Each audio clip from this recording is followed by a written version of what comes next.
Okay, it is 1:30 p.m. Today is December 19th, 2023, and this is the Chartered Clubs meeting. We're going to review the RR&Ps. It's the last of 4 meetings that we're going to do that. So I'm going to call the meeting to order, and if you can stand, please join me in the Pledge of Allegiance.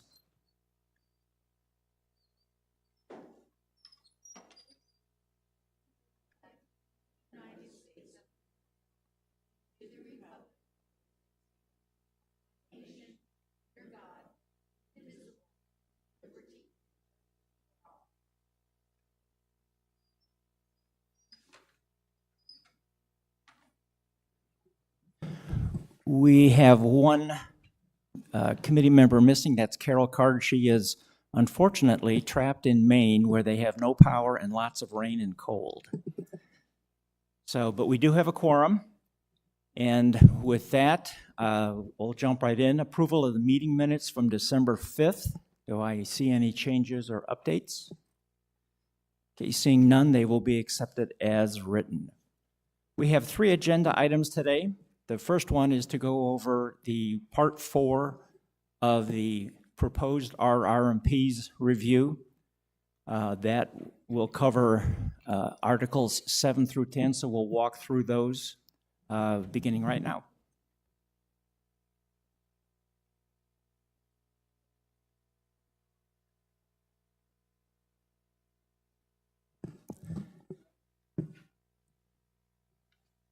If everybody can see that, I hope. That's as large as I can make it. Maybe.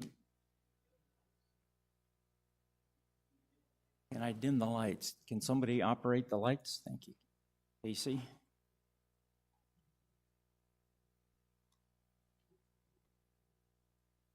How's that?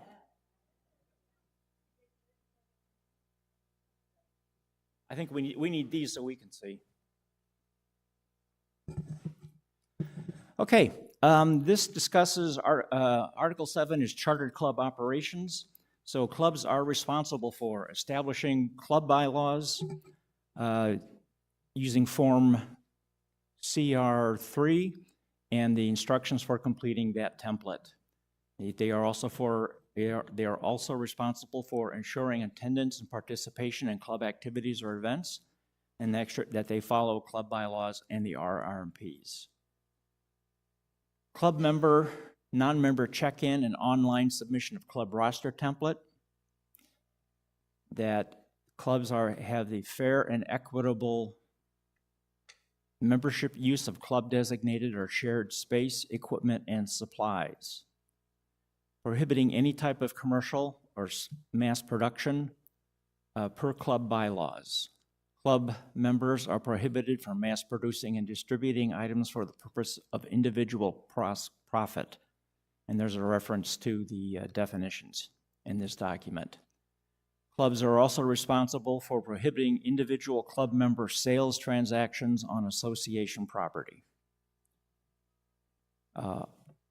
They are also responsible for ensuring club infractions and violations are addressed as described in club bylaws in the RR&Ps, and there's the reference to the different sections where those are located.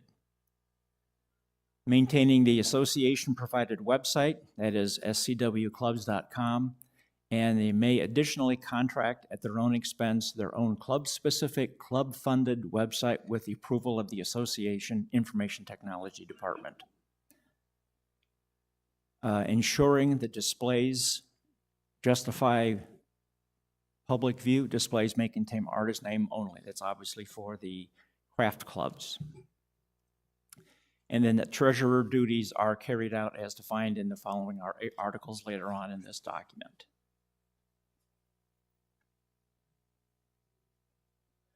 Okay, Section 2, Officers and Elections. Clubs must have a minimum of 4 club officers to qualify for and retain their charter. Vice President, Vice President, Secretary, and Treasurer. Clubs may have additional elected board members per club bylaws.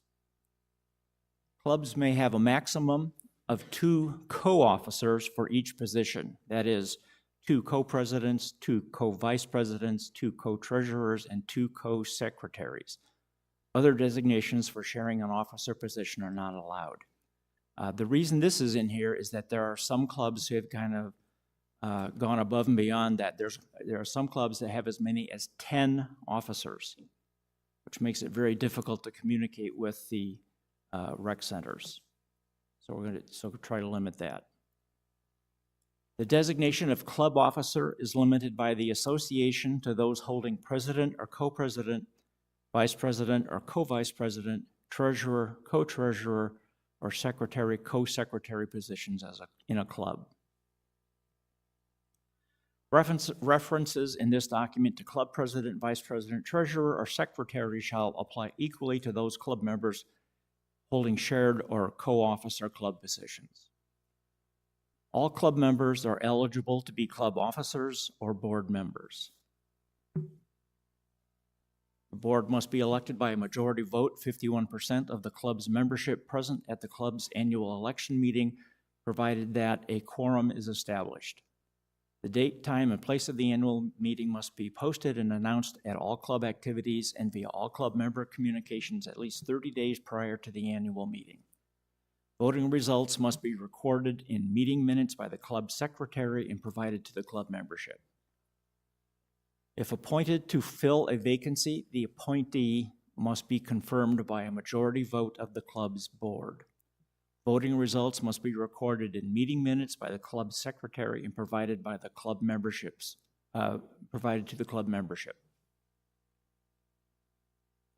By the way, the reason that you need to document it is to make sure that it's a record, but also when you go to the bank to create, when you have new officers, they will ask for the meeting minutes that shows that each person has been elected or appointed. Current club board members shall not receive compensation for any kind of their services. The outgoing board must educate the incoming board on club bylaws and RR&Ps. As new officers are elected or appointed, clubs must complete Form CR5, which is New Club Officers and Rules, Regulations, and Procedures for Chartered Clubs Affirmation Report. This basically says that as an officer, that you and a board that you have read and agreed to the bylaws in RR&Ps. And you must forward that to the recreation manager within 14 business days after election or appointment. New club presidents must refer to Form CR5A, passing the torch, for a valuable list of presidential responsibilities.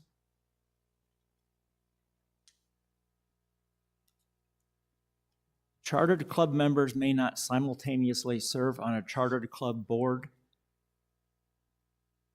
as a board member and as a director of the governing board of the association, referred to Association Policy L02, Conflict of Interest, paragraph 1.3. You'll see throughout this document these, I don't know what color, what did it? Okay, I was looking to see what it looks like. It looks turquoise on mine, but it's kind of a light green up there. Those are changes that were requested in last month's RR&P review. Rather than referring to officers, the request was made to have it include board members as well. So because of the way Microsoft Word works, if I would have just made the changes, you wouldn't have been able to distinguish it from what was previously redlined. So I highlighted it so that you can see it. Club board members are required to attend officer meetings called by the recreation manager. The purpose of these meetings is to update policies, provide training, clarify procedures, provide information, discuss mutual concerns, etc.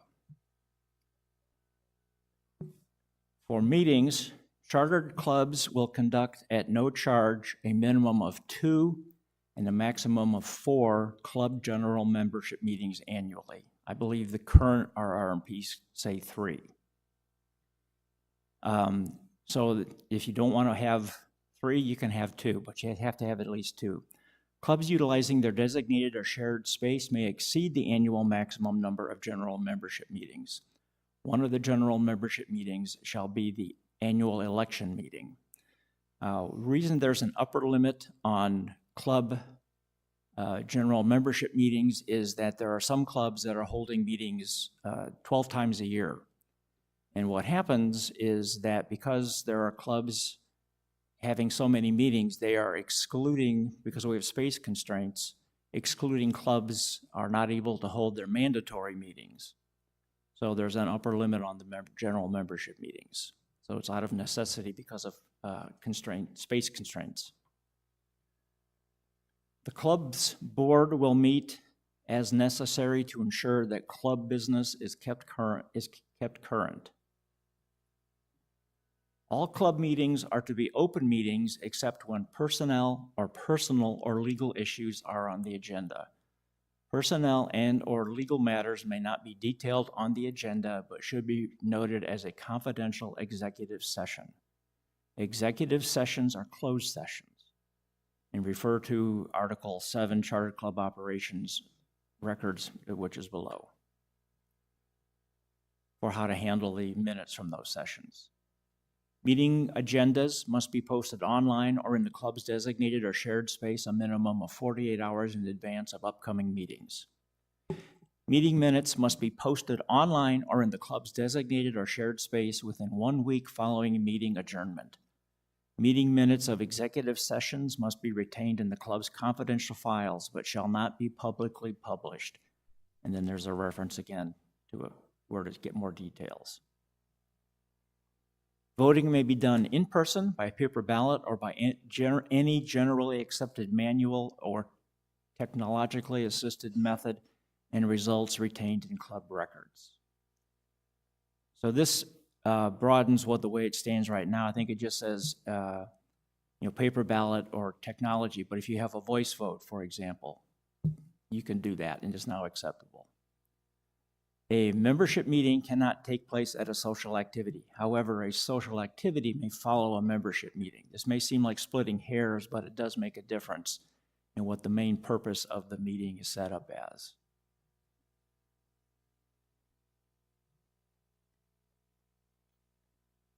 Okay, records and files. The official chartered club file will be kept by the Office of the Recreation Manager and takes precedence over any other versions. The chartered club president or other board members must comply with all reasonable requests from the recreation manager for copies of club records and documentation. This basically documents the current practice that's been happening for many years. The charter club record retention schedule is the same as it always has been. Correspondence and meeting minutes, 3 years. Financial records, 7 years prior to the current year.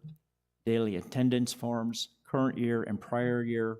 And charter approval and federal tax ID number for the life of the club. Chartered club confidential records. Chartered club confidential records, including those from executive sessions, shall be marked confidential and be accessible only to the club president and club secretary on a need-to-know basis and only when conducting club business. The club president may temporarily grant access to other board members to certain, but not all, club confidential records on a need-to-know basis. Chartered club confidential records must be safely stored in a secured location with access limited at all times only to authorized personnel. Chartered club confidential records shall not be copied, duplicated, photographed, memorized, rewritten, changed, shared verbally, or reproduced in any manner without express prior written authorization of the recreation manager. So, any questions on anything I've read so far? Yeah, Paul. Yes, a couple things. On 2.7, talking about officers and elections, my previous understanding was if a board vacancy is filled and confirmed by the club's board, they had to also be approved at the next general meeting. Is that not the case? That is not the case. Okay, thank you. And secondly, 2.12, it says club board members are required to attend officers' meetings. A lot of clubs have 4 or 5 board members that are not club officers. Do we really mean to say club officers? We have several board members in charge of specific programs. And it would seem to me I know we changed generally club officers to board members, because that applies in many cases. I'm sorry, what there it is, 2.12? Yes. 2.12 on page 56 at the top. Yeah, 212, okay. We changed it from club officers to club board members. Right. What the association, what Casey chooses to call them, their officer meetings. So that's up to her to handle that. But, Is that your question? well, yeah, I just don't think we really want to say club board members are required to attend all officers' meetings. Club officers are. But there's a lot of board members that aren't officers, so. So we can change it either way. She's willing to change it, or we can change it back to officers. I don't really care. So you guys tell me what you want to do. I think it'd be more accurate to say club officers are Okay. required to attend. Everybody here okay? Okay. Okay, we'll change that back to officers. Thank you. Okay, thank you. Anybody else? Yeah. Under Records and Files, 4.2.3, retention schedules, daily attendance forms, current year and prior year. Aren't we getting that from Club Track now?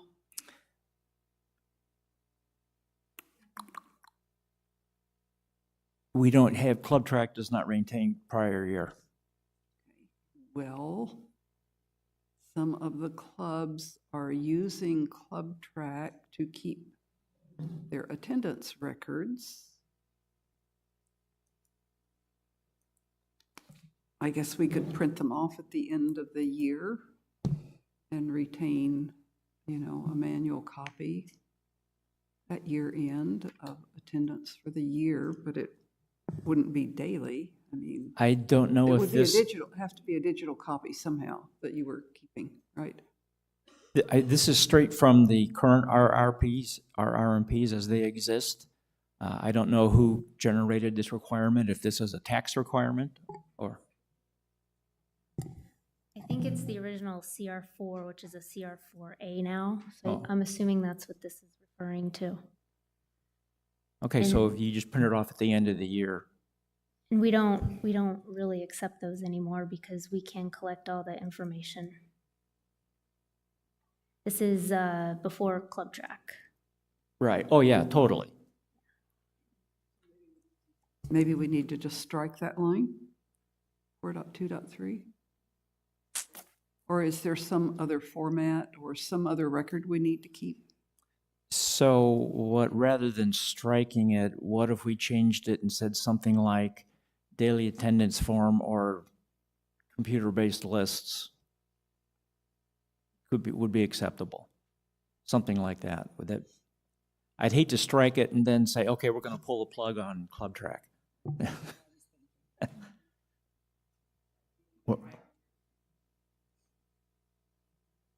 What do we use this data for? We used to require clubs to keep track of their own numbers, and then that included the daily head counts. And then they would submit those every month to Dory, and then those would get entered into a big spreadsheet, and then that's how we came up with our participation numbers.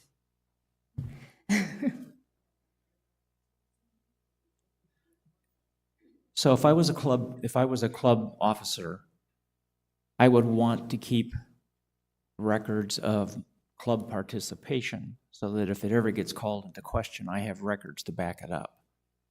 So I think there's value for the club in maintaining some type of information.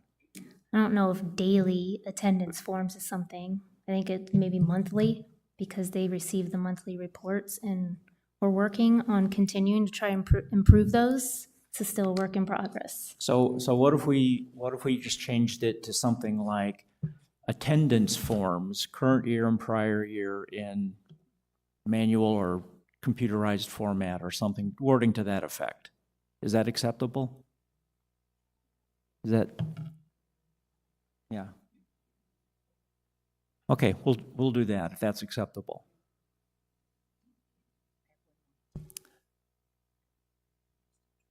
Okay. Okay, I have a question on number 6, right above that. We're talking about the voting technologically assisted method.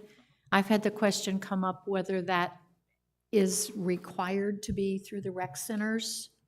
That's online voting, so is that required to be through the rec centers, or it's their choice? And do we need to clarify it in here? It's currently their choice. Their choice, okay. Yeah, I mean, everything else, Thank if you. they do it by paper ballot, that's their choice. They do it by voice vote, that's their choice. Yeah. If they want to use, I don't see any reason why they can't. Yeah, some clubs have that Yeah. capability on their own as well. Yeah. Any other? Oh, yeah, Maria? On 4.3.3, under records and files, the last sentence, it says, reproduced in any manner without express prior written authorization, and then so on. Why is express prior written authorization capitalized? Is that a document, or is it? It's because it refers to a definition earlier in the document. Thank you.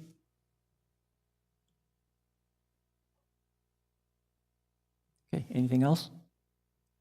Oh, Nick.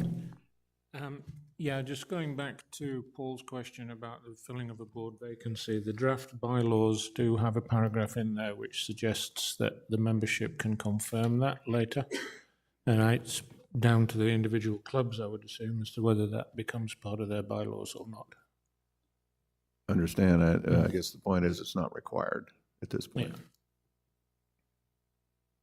Is that correct? Yeah. Yeah. Yeah. The other point I have is just on the maximum of 4 meetings.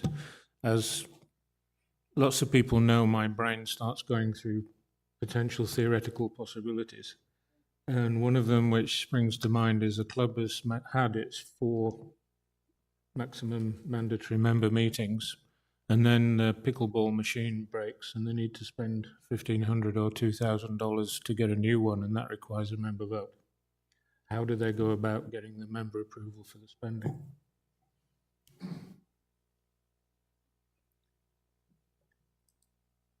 They could call a special meeting. Or they could do a technological vote if they wanted to do that. I know it's potentially unlikely, but it's a possibility. Oh, sure, yeah. Yeah, no, exactly. But there are other ways to do it than saying, okay, we're going to have a huge meeting with all the people. There's other ways to do it. Yeah, we ran into that a while ago where they don't have regularly scheduled, general, like not monthly. And so they did an online vote and we did it for them. So if you don't have electronic vote capabilities as a club, you reach out to us, the rec centers, so myself or Christy, and we'll get a link put together and make sure everything is exactly how you want it read so that we can get it in there in a timely manner. I don't know if you want to put that in there.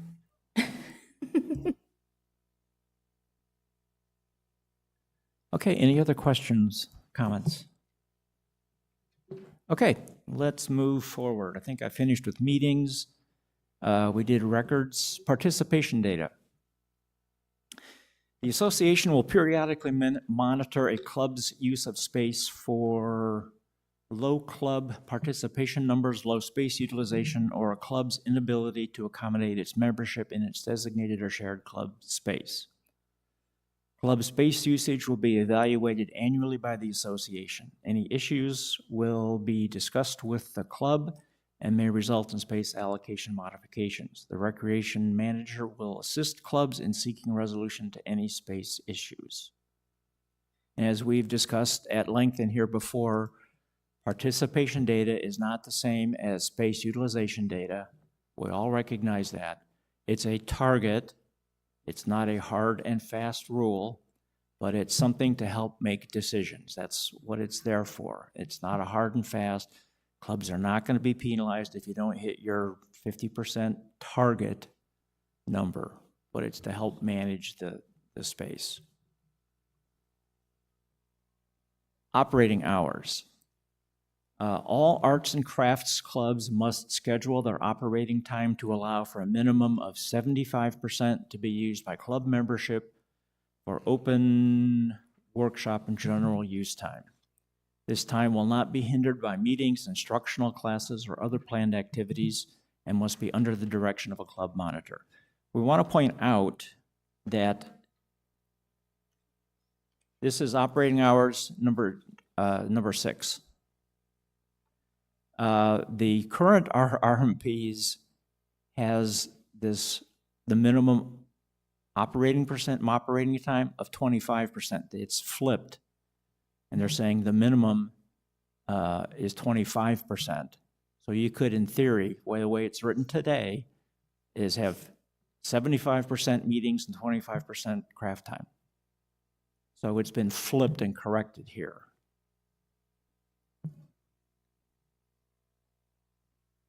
Requests for regular operating hours are made when submitting Form CR6. Publicity. The club's mailing list, similar documents derived from any club documents, either physical or electronic, are to be used only for distribution of club newsletters or other official club business. A club, as there are some things that are highlighted here, they show up as a light green there. These are suggestions that, based upon the recent exercise that we went through, a club membership roster or any portion thereof may not be distributed, sold, or used for any non-club reason or activity. Clubs are discouraged from posting their membership rosters online without first allowing club members to opt out of having their personal identifiable information published on the internet. That is a suggestion that has been made to me by many people, and I thought since we're going through this, I would offer it there. We don't have to discuss it now, but it's something that I wanted that we should talk about.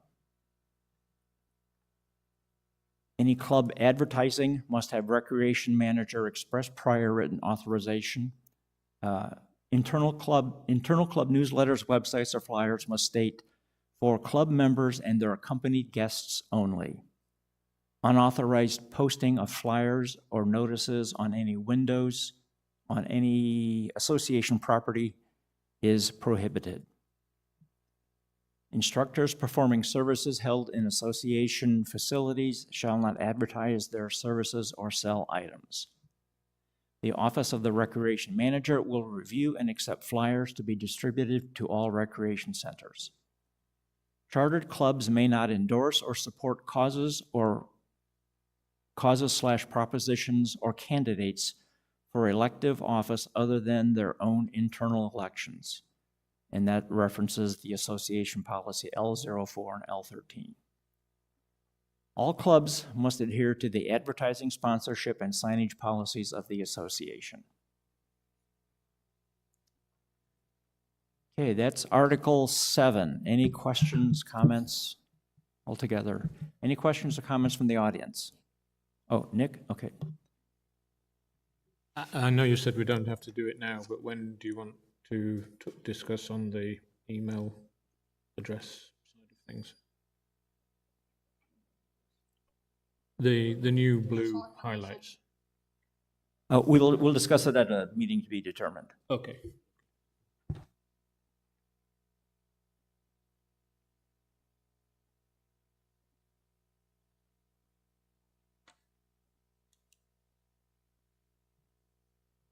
Okay, well, hold on. I have somebody at the microphone. If you want to speak, you have to come up.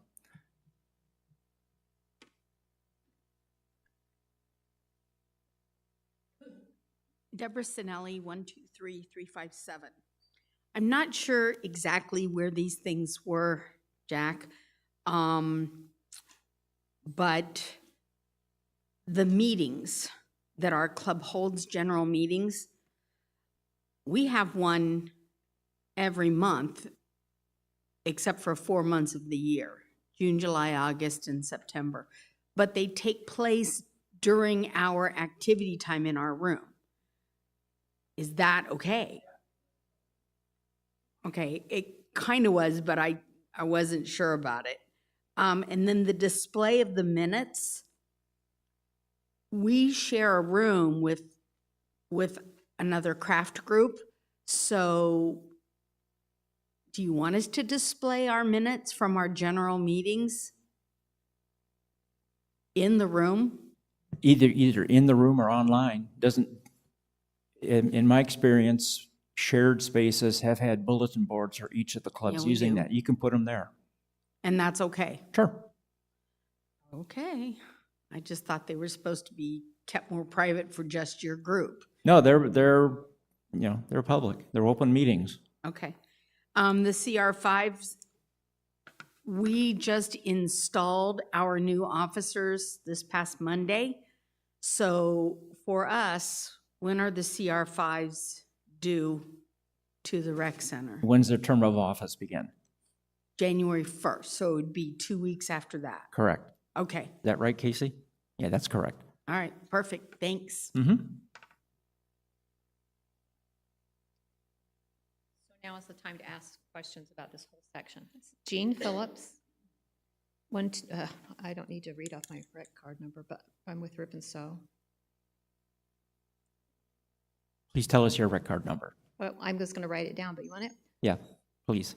Now I have to forget it. 1, 2, 7. Oh, no, now I can't read it. I'll get it in my head in just a minute. In the meantime, 2.2, when you have a limit of a total of 8 positions if we have co-presidents. And for the 10 years I've been a member of Rip and Sew, we have had 10 officers. We have two vice president positions, a first and a second. And each of those positions is pretty heavily loaded. And the duties get split between those 4 people.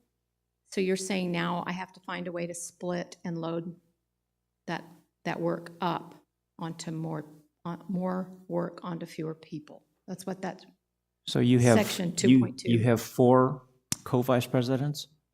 Yes, we have a first and a second. So we have a president, a first vice president, second vice president, secretary and treasurer, and they all have co-offices. And they're all pretty well loaded. So each co-vice president has a co-vice president? Yes, So you're restricted to the 2 for the officers. For yeah. president, vice president, secretary, and treasurer. You Yes, can only- and for 10 years, we've been 5 total positions that are so 10 total officers. So you can so for purposes of this document, officers are only president, vice president, secretary, and treasurer. So you're taking the away No, you can have a you can have 1 co per office. for each office. But so we'll have to sit down and figure out So how to you do have- this, because I don't know how we'll do this physically. Right, so you will have a total of 8, but if you've got other work that you need to distribute, you can call them something else other than a co-vice president. You can't, you're having 4, or I don't know, even know how many co-vice presidents. Yeah, call it a member at large or call it something else, but it's how do you lead an organization when you've got, a dozen? Seems to work pretty well for us, has for 10 plus years. Well, but it doesn't work well for the association to be able to try to communicate. Okay. Okay, Is it a time? Yeah, time. 117529. 117529. Okay, okay, thank you. So is my time up? I can come back? How much more do you got?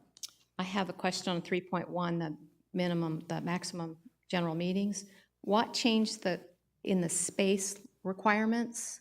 What changed in our organization? We have fewer clubs now, so why do we have more demand for meeting space? I'm just trying to understand what's changed over the years, or has this been a problem for years? It's been and a just- problem. It's been a problem for a long time, but Okay. it's come to a head. Okay. I don't have any place in my club to store confidential records. Is that something that can be provided?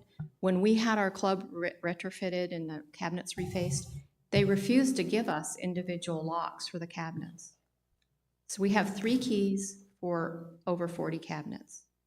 I don't have anywhere, they're at home right now, they're at my home. Is that an acceptable way to manage the confidential records? I'm not sure I was a part of any of that because I don't recall that. So if you could submit a CR 13 under 5,000 to me, that would be great. Okay, I'm requesting that, all right. And I may just have to sit with you and understand the operating hours, the flip from 25% to 75%. So we have groups, charitable function groups, they do stuff for charity. And when they are meeting, say on a Friday afternoon, we say you must leave 25% of the seats available for others who are not part of your activity so that they can sew. Would that fit in that new definition, or do we must leave 75% of the seats available for people to sew? It's 75% of the time, not the seats. The way it's written now, the way it stands right now today, is that you have a club, let's say you meet 1 day a week, and you have 8 hours. The way it's written today is 2 hours of time could be dedicated to each person doing their craft. The other 6 hours would be dedicated to meetings or classes or something like that. Wait, not the new tech? No, this is the way it's written today. Okay, and we have probably not been paying any attention to Well, that, agreed. Yeah. So the point is, the purpose for a club is to do your activity and do your craft or whatever it may be. So rather than saying you only got 25% of your time to do that, let's make it more of that Okay, and flip Okay. it the other way. but it's not seats, it's time. It's time, right? Okay, And it's over it's over an extended period of time. You don't want to look at it based upon a single day or anything like that. The point is to be able to give time to people to do their thing. okay. And you went by the advertising section 7.2 pretty fast. And my takeaway was that all our internal flyers that are internal, posted on internal bulletin boards, would require approval. Did I read that wrong? What types of flyers do you have? Class on Sunday for XYZ purse, raffle being held at the general meeting. It's all internal, It's internal to your club? internal to our club. It's fine. Okay, because we Casey says overwhelm it's them. fine. They overwhelm me asking approval for the signs. I can't imagine. All right, good. Okay, thank you.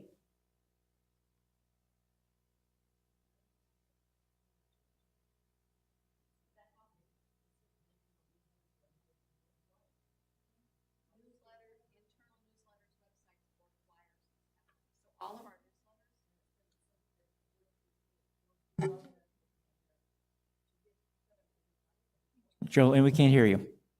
Go back up to I don't want to do it with shouting. We have to do it so the people on the recording can see it, hear us. go back up to 7.2. So Okay, there's 7.2. newsletters. We have a newsletter that comes out every Sunday. We have website that's updated periodically, quite often. And then the flyers. We don't do many flyers, but we have lots of signs. So you would want our website reviewed? Sorry. My question is, do we have to put on every flyer for club? Oh, and then the question is, do we have to put on every flyer and every sign for club members and their accompanied guests only? Yes, that is correct. On every document? On every document. So when we do. Every document. So when I do a flyer for a class, Yes, So you can't participate in a class unless you're a member. right, that is correct. That's a rule for us. That's a given. You can't participate in any of this stuff unless you're a member. So it's always already a known item. There are Well, no guests. The reason that this is put on there is because they are posted out in public places. If somebody comes walking through. Ours are all in. If we don't have that on there, then they say, oh, I'm going to go to the Rip and Sew, sewing class. So, but we don't post external.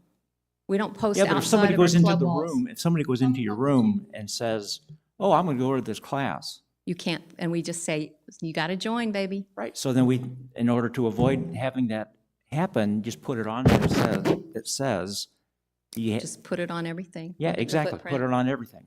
This is not new. This is not new, by the Okay. way. That's fine. And I can see, a lot of them do get posted or picked up and carried out, so Yep, that's all right. exactly.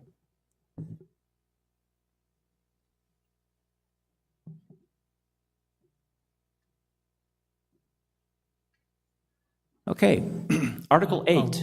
Sorry, Oh, sorry. I'm just thinking on that one on 7.2, where you've got a period there at the end of the first sentence. Any club advertising must have recreation manager express prior written authorization. maybe we make the next section, internal club newsletters, just a new paragraph, make that 7.3.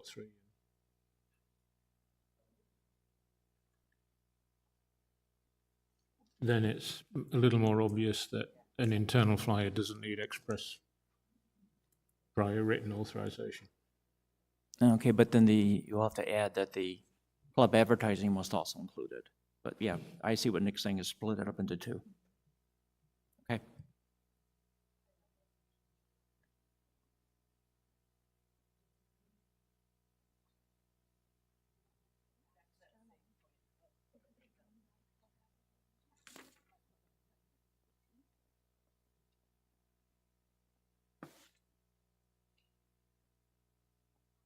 So back to the same thing, 7.2. Please give us your name and rec number. Jolene Piaskowski, 132268. It says any club advertising must have rec manager. Does that mean also like we advertise on the broadcast? The radio station? Do we have to run that by you? You broadcast the radio station? Well, we're going to do an advertisement for Rip and Sew on the radio station. Do we have to run that by you? No. Does that have to? No, because they do specialty things with all the clubs. Right, That's so different. advertising is, I But guess Casey, what, that I don't understand the advertising. advertise on the radio station, that goes out to the world. Yes, that would be advertising. I mean, to So I me, would think that they would have to put that in the statement on the advertising. For Sun City West or members and their guests Yeah. for each club, yeah. Depending upon what the interview is about, I guess, but well, it's not, no, it's. if we- they're posting it on their website, if Broadcast Club is posting it on their website, No, she's talking about they're advertising it on the programs. Right, so broadcast company, they're doing advertising saying, hey, come join Rip and Sew, we have, projects, da-da-da-da. So how And does then- that go? Does that get? then does for that- the members and their guests. And does need that to have be to get added approved on. by you? No. No, but they need to add that, that small line in there for members and their guests. If So I think if I ask John to give me a list of every club to approve every advertisement they do, that's probably going to be a whole nother chapter. Correct. Well, and I think that's part of what they're saying here is that the way this is written now, it says that everything must have the recreation manager express prior written authorization. This was in there originally, and I think that perhaps, but it's still advertising. It's still advertising. So I think what I'm hearing here is that it would be a burden on you and the clubs to have everything get prior approval. But With The- his 7.3, it can be included with that internal piece. Or however you guys write it. right, but I guess the point is we need to change it if everything does not require express prior written authorization. If Yeah. that's what you're saying. Yeah, the only thing, because you talked about it earlier, is if they do an external website before they launch it, of course, which all the clubs are pretty standard already. And then the flyers that go out to all the bulletin boards. And then there's the limitations of those. Okay, but what about broadcasting it over the radio? It's never been brought to my attention. So, but why would we not, for consistency's sake, do that also? It's like a verbal flyer. Okay, Well, if it's advertising. Yeah, it's actually, I mean, advertising, you're it's advertising advertising. on the radio station. Yeah. okay. your club. I'm gonna need a list from the broadcast club then. Well, I think it. Well, just hold on. So I think I don't think we're going to resolve this here, but it's clearly an issue that we have to figure out. And I think in order to make it consistent and achievable by the clubs, we need to be more precise on what we're looking for here. Is that acceptable? We'll take this away as this article or item 7.2 needs to be redone. Is that acceptable? Well, we need kind of a definition of advertising, right? I mean, because me and you think the advertising is advertising on the radio station, and Casey's like, that's just broadcasting your club, but that to us is advertising. Right. So I think just a definition, maybe her advertising would be if we made flyers and we put it out at Hole in One advertising your club, right? Would that be, that would be advertising outside of the rec center, basically? So yes, I agree. So I think what's happened here is from the time when this was originally written, it was not being, it was a huge issue where we'd have outsiders show up for club events, and they shouldn't be. Now it's less of an issue, so I think we have to be a little more surgical in how we define this. So that's going to affect the Stardust Theater as well. Yeah. Or the theater and all the performing Well, artists. right. Because It's a big obviously picture. they're not going to be bound by this if they're sell tickets to people outside of Sun City West. Yeah, but it's still advertising. It's still advertising, exactly. Okay, so let's redefine that. Okay, anything else? Okay.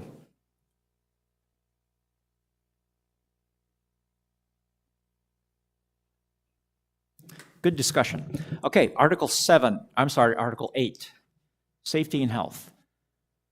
Club monitoring. Club bylaws must set forth club membership monitoring requirements and any membership privileges which may be denied for noncompliance. And I think the bylaws template has that in there. Club members who monitor are given the responsibility and authority of supervising a facility, participants, and the use of equipment within that facility per club bylaws. A monitor and club member, or at least 2 club members, must be present to ensure everyone's safety whenever a club is utilizing its designated or shared space in any recreation facility, or the designated or shared space must be closed. How many are aware of this rule as it exists today? Oh, good. Most everybody knows about it. So this documents that situation. If the designated or shared space encompasses more than one room, or the designated or shared space is too large for one person to monitor effectively, one person to effectively oversee, additional monitors must be provided, or the designated or shared space must be closed. Chartered clubs are very different from each other, therefore titles and duties may vary per club. Section 2, safety.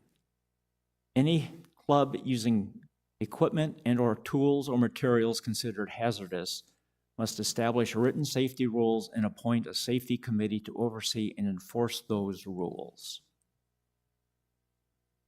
Clubs must supply a material safety data sheet, also known as an MSDS, for any hazardous chemicals used or stored in their designated or shared space.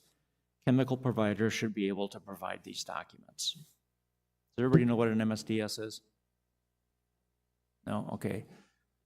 An MSDS is a sheet that is to be easily accessible, so that if there's a hazardous situation, such as a spill or whatever, then it's available to responding personnel to understand what steps to take to mitigate that spill or that hazard, in addition to calling 911.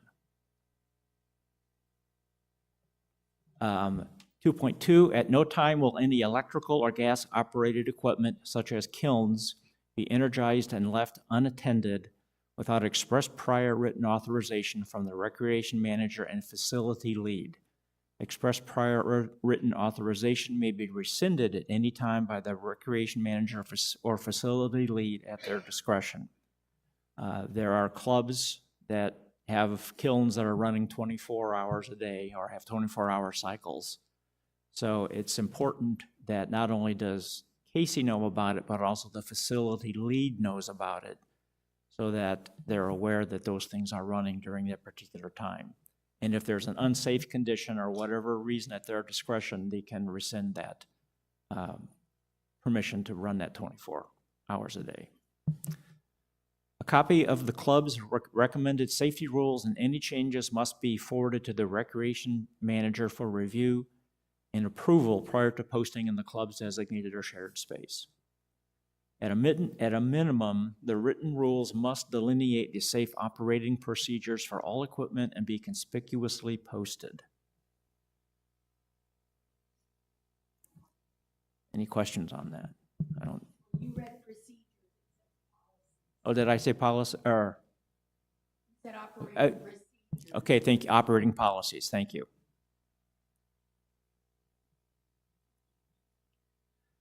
This is section 3 under health. Chartered clubs and chartered club members will comply at all times with all communications, directions, recommendations, protocols, etc. from the association regarding communicable diseases to prevent exposure of club members to such diseases during club activities or chartered club special events.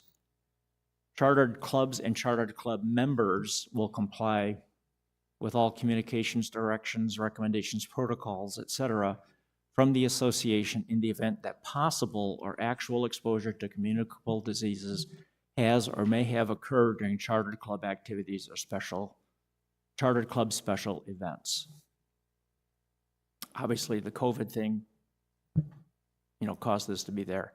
And while people will have individual feelings on this, these are important statements for the association to have in place so that should there be an adverse event, the association can say that we have set these policies and the individual choices were made. Section 4, accident, incident, or injury report. Any accident, incident, or injury occurring in the association's facilities and those requiring medical or law enforcement attention must be reported to the facility lead within 24 hours using Form CR20, which is the accident, injury, incident report. Club presidents are accountable for documenting and retaining details in club records of all accidents, incidents, and injuries that occurred on association property during club activities. Club presidents are responsible for educating their membership on the proper procedures on how to handle accidents, incidents, and injuries that occur in the club's designated or shared space. This responsibility includes reminding members at regular meetings via club newsletters and websites, etc., on the procedures and ensuring that Form CR20 must be submitted to the facility lead within 24 hours of an accident, incident, or injury. And the Form CR20 is available at SCW clubs or from facility leads. Number 5, Section 5, the sale of alcoholic beverages is prohibited in all association facilities except those displaying Arizona state licenses. Information is available at azliquor.gov. As a matter of convenience, the association will allow chartered clubs to transport and dispense, but not sell in any form, for example, cash or prepaid tickets, alcoholic beverages on the association's property during club-sponsored functions. The control and liability provisos of Arizona legal statutes pertaining to the consumption and transport of alcoholic beverages are solely the responsibility of the club. The association neither condones nor sponsors the consumption or transport of alcoholic beverages during club functions unless those club functions are conducted in an association's licensed facility for beer and wine with the association, which is like Lizard Acres, with the association's employees serving and dispensing the alcoholic beverages, which is governed by Association Policy FA09. 5.5, the association reserves the right to modify its policies regarding alcohol at any time without prior notification. In accord with the Arizona revised smoke-free statute, smoking, vaping, or e-cigarettes is not permitted in any indoor area of any building owned, operated, or maintained by the association. Also, smoking, vaping, e-cigarettes are not permitted within fenced areas surrounding association pools, racquet courts, or softball facilities. The governing board also reserves the right to designate outside areas in which smoking, vaping, e-cigarettes will not be permitted. And finally, no money for gaming, no money is to be on any table during the playing of any game in association facilities. Okay, any questions? Yeah, Maria. I have 3. Okay. On accident and incident injury section 4.2, is it just an assumption when we say that the club president is responsible or accountable for documenting any type of accident or injury on association property during club activities and/or special events? It says that the club president is accountable. It doesn't say that the club president is responsible. True. I'm just going down towards the bottom. My question is the very last section. It says they have to be responsible for injuries that occurred on association property during, and all we have is club activities. Do we need to include and special events, or is that assumed to be the same thing? I'm sorry, which one, which item? 4.2. 4.2. Oh, club activities? Should we, is it just an assumption that special events is included as a club activity, or is that separate? Yeah, that's part of it. So there's no need to highlight it there? No. Okay, that's 1. 2, 5 under alcohol, 5.2. I'm just kind of confused, and maybe it's just, it says, as a matter of convenience, the association will allow charter clubs to transport and dispense, but not sell in any form, cash or prepaid tickets, the alcoholic beverages. So that means that the club is having an event and paying for the alcohol for its members. That's what it means. Or someone has donated it. So the club members at no time would pay for it. That's correct. Okay. That's in compliance with Arizona Perfect, alcohol okay, laws. perfect. And then the last one, 5.3, there's a Before you, oh, 5.2, if a club wanted to sell alcohol, it would have to get a special license from the Arizona Liquor Board or whatever it's called. but if they bring it in, they're not selling it, they're just sharing it. That's correct. Okay, all right, They're not, exactly. okay. And the last one, 5.3, there's just a misspelled word. It says the control and liability provisions. There's an N missing in provision. No, it's provisos. That's accurate. Oh, never mind. Okay, thank you. Okay, anybody else on the committee? Paul? Yeah, just to continue on with Maria's comment, if a club, say, buys a keg of beer, in many respects, club members are paying for that. I mean, clubs I'm familiar with don't do that at all because of that factor, because people can say, hey, I don't drink, I shouldn't be contributing my club funds to that. Is that something we should be concerned about? I get donated stuff, no problem with that. Well, the club is donating it. If somebody wants to take it up with the club, they can do that. But the club has the opportunity to donate it. Okay. Secondly, and this is just grammar, under smoking, paragraph 6 there, it says, smoking, vaping, e-cigarettes is not permitted. Smoking and vaping are verbs, and e-cigarettes is a noun, so I don't think you want to say e-cigarettes is not permitted. It just, strikes me as a little strange. What struck me as strange is it says is not permitted when it should be are permitted, are not permitted. So Well, none of those are not permitted. That means you can't have an e-cigarette in your pocket. Yeah, well, you can use of an e-cigarette. Yeah, Yeah, there that'd you be go. fine. Thank you. Vaping or use of e-cigarettes. Yeah, Yeah. okay, thank Okay. you. Good. Kate, Kathy? I do. Going back to the first, under safety and health, the club monitoring, I'm not sure that the bylaws should state specifics of the monitoring requirements. It should state that monitoring is required from its members, but the number of monitoring times, et cetera, should be more in the club's operating documents, their policy and procedures, et cetera, because that might change depending on the number of members they have. I agree with you, but for some clubs, the bylaws operate as their operating policies. Yes, oh yes, there are very few clubs that actually have separate operating policies. Most of them use the bylaws.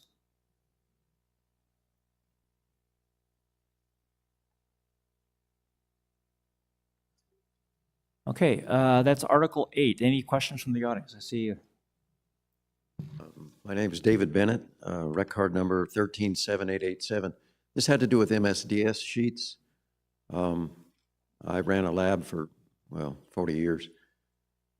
Are they, they're required to be retained for 30 years, and you need them for every chemical that you use, not specifically necessarily hazardous ones.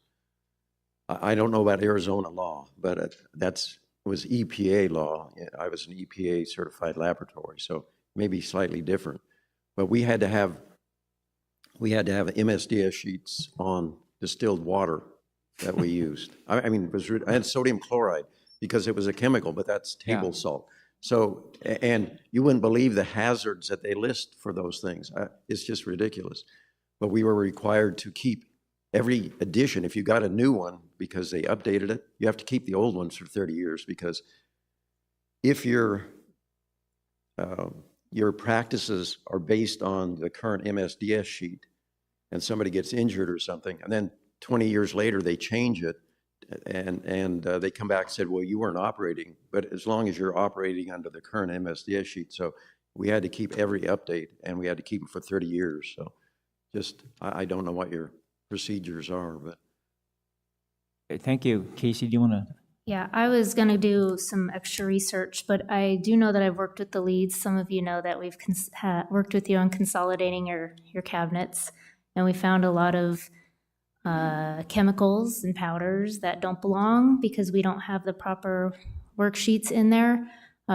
So we've removed those, and the leads and the supervisors do keep all of those on record.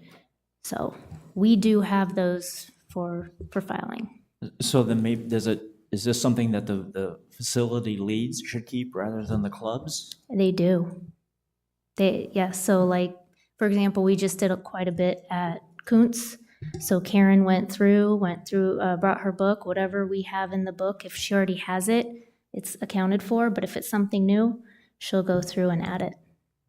Okay, so then maybe we should change that so that the references, the facility leads will keep that, or are charged with keeping those.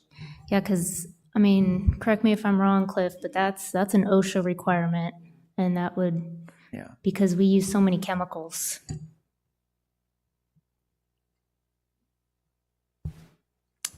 Okay, that's good. Thank you. Thank you for that update.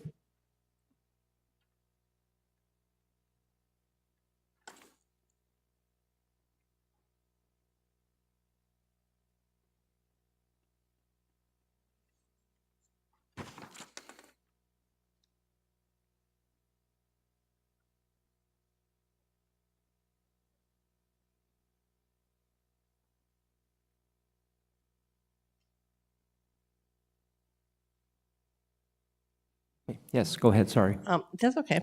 Jolene Piaskowski, 132268. This is under Article 8, Club Monitoring. I just want to make sure, so the clubs designate how many times a member has to monitor, correct? Okay. Then, can the club allow people not to monitor for any reason? That's up to the club. That's in their bylaws, correct? It's up to the club. Okay. Then I have one question from another person that could not be here. What's your policy on dedicated service animals? There's a club that has a member that has to have a dedicated service animal. And when she comes in the club, that animal has to get kenneled. And that's like, yeah, you can't do that because that's against OSHA, I would think. Well, there's no club policy no RR&P on that, so it would be governed by whatever the association's policies are. Do we know if the association has any policies on that? And do you think we should put something in the RR&Ps under, and I'm just asking. Yeah, no, well, the hierarchy of precedence is that policy, association of policies usurp whatever might not be in the RR&Ps, or would Correct. override. So the state would really If- override that, correct? Yes, well, it started at the federal level, then state, then county, yeah, absolutely. And then, so that club is not in compliance with the state, if I have to just check that out. Yeah, I don't know what the law is, so Yeah, okay. I can't So speak that to has to be, okay. Casey? I would hope that if this happens in any club, you would reach out to the rec centers and we can help with that. Yeah, I was just asked to ask the question because she couldn't be here, but I'll figure it out. I'll let her know. Thank you.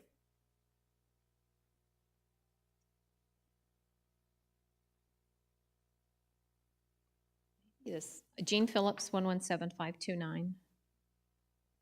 The MSDS sheets for all chemicals, regardless of, well, not water, we're probably not as bad as the EPA governed facility, but iron cleaner, starch, we don't have a lot of chemicals, but should I have the facility lead? I'm pretty sure they don't have that stuff. And then the next question is, how do we get a hold of that if they are the keeper of the MSDS and we have an incident on a Sunday? Is that available to us? Is there a contact? Is there someone available? Because I know my gals would not be able to find it right now. We have to figure out a way to make that I don't think available. OSHA's gonna come and meet with you guys. No, I mean, They're a gonna- facility lead can get somebody to Yeah, help me with my yes. MSDS sheets. Yes. No, I meant if if the fire department's looking for an MSDS sheet on, say, the iron cleaner, I know, it's a very rare occasion, right? Yeah. they're gonna have to go to facility leads, is that the expectation? That's what I Yes. heard. Yes. Okay. It'll be, Alright. so each lead has their own office. I'm not sure where they keep all of those Okay. books. And those officers are generally open when the buildings are open, right? Mm-hmm. Okay, all right, good, thanks.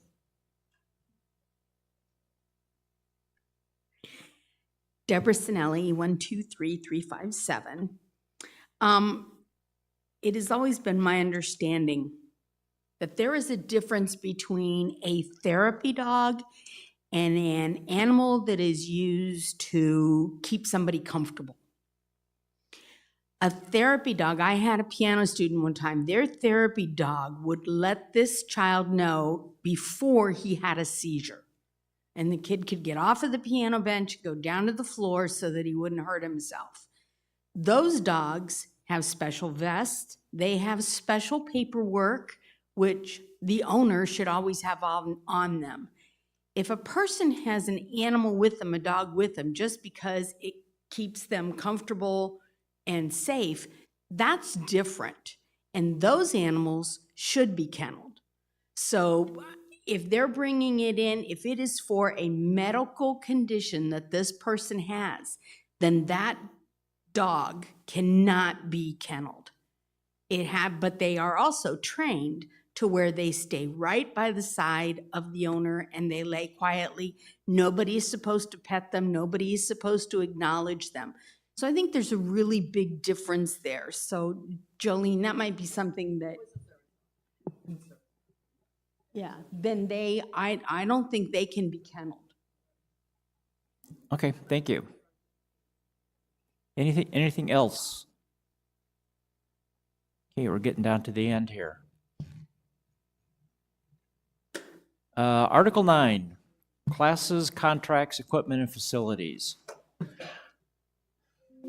Instructional classes and lessons. The provision of qualified program instruction to a membership is an acknowledged part of a club's intended purpose and depends on program difficulty, skill of participants, and instructor availability. The association encourages clubs to pursue instructional classes for their membership, but to remain sensitive to reasonably priced class fees.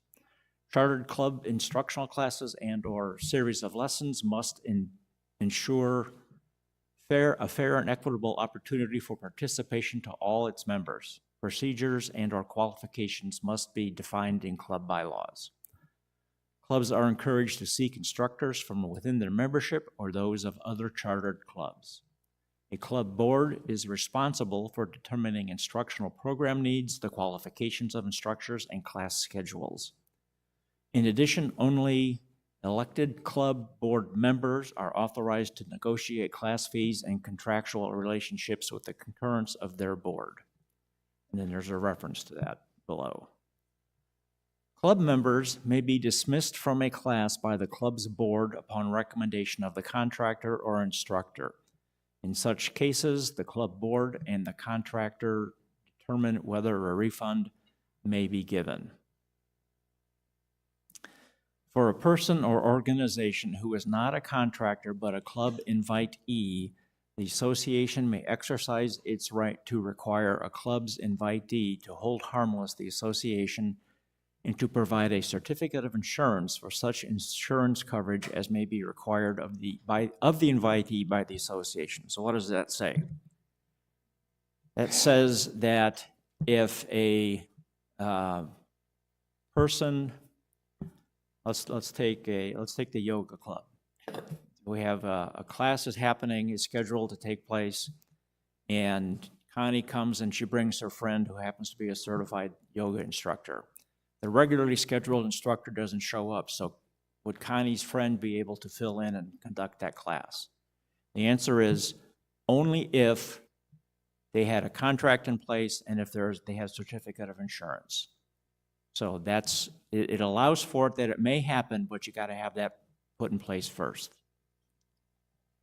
Private individual instruction or monetary compensation is involved in the association's facilities is prohibited unless sponsored and supervised by a chartered club or authorized by the association. Regardless of sponsorship or the element of compensation, instruction, private or otherwise, may not be given during times that would preclude other members from enjoying facilities. So what this says is that if you are going to work out in one of the workout rooms in the recreation center and you hire a personal trainer to come in, you can't do that because it may interfere with the use of the equipment by other people. Contracts. Contracts may engage independent contractors as defined by the IRS, but not as employees. And then there's a link to the irs.gov to get you to the definition of that. Independent professional counsel is recommended for questions at the club's expense.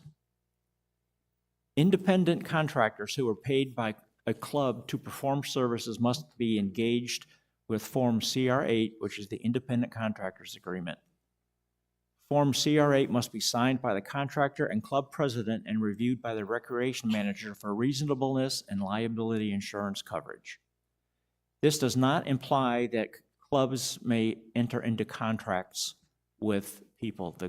The association is the only one who can enter into a contract with a third party. Examples of contract services include bands and other musical acts, instructors, bridge directors, dance callers, lecturers, entertainers, technical service providers, or other similar providers. Club leadership determines qualifications for contractors, identifies parameters of service, contract duration, cost of service, and individual chosen per club bylaws. All monies used for independent contractor services shall be made payable to the club and deposited into the club's bank account.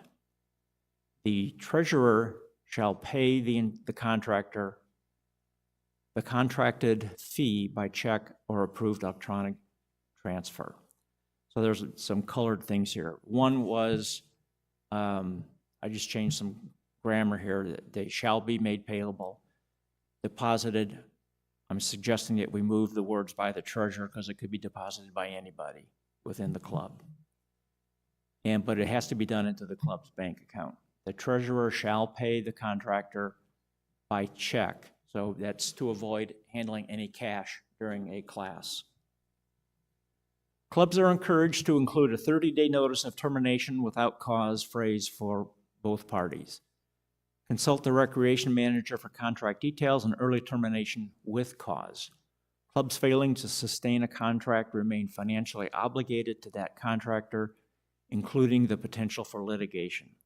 So that says if you have a contract in place, but you stop using the contractor, but you've not terminated the contract, you could still owe that person some money. So it's to your benefit to terminate it cleanly. Certain services do not require Form CR8, the Independent Contractors Agreement. Food catering services require only a certificate of liability. Services provided by other chartered clubs may be arranged independently. Club member instructors who do not qualify as independent contractors may not receive payment for services from the club. These volunteer instructors may receive donations directly from club members, but not through the club per club bylaws.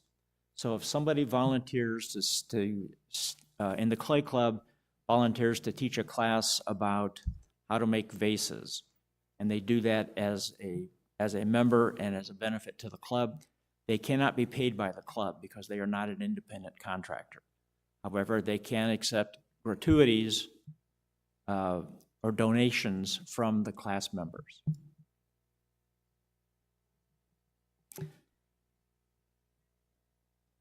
Jack, I just have a question. So earlier it says you have to charge reasonable fees for that kind of thing. So let's say somebody charges $35 to attend this class to do clay faces.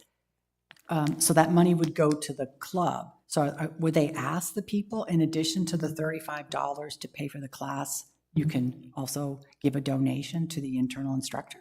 Well, first of all, in this case, the internal instructor would not be eligible to be a contractor.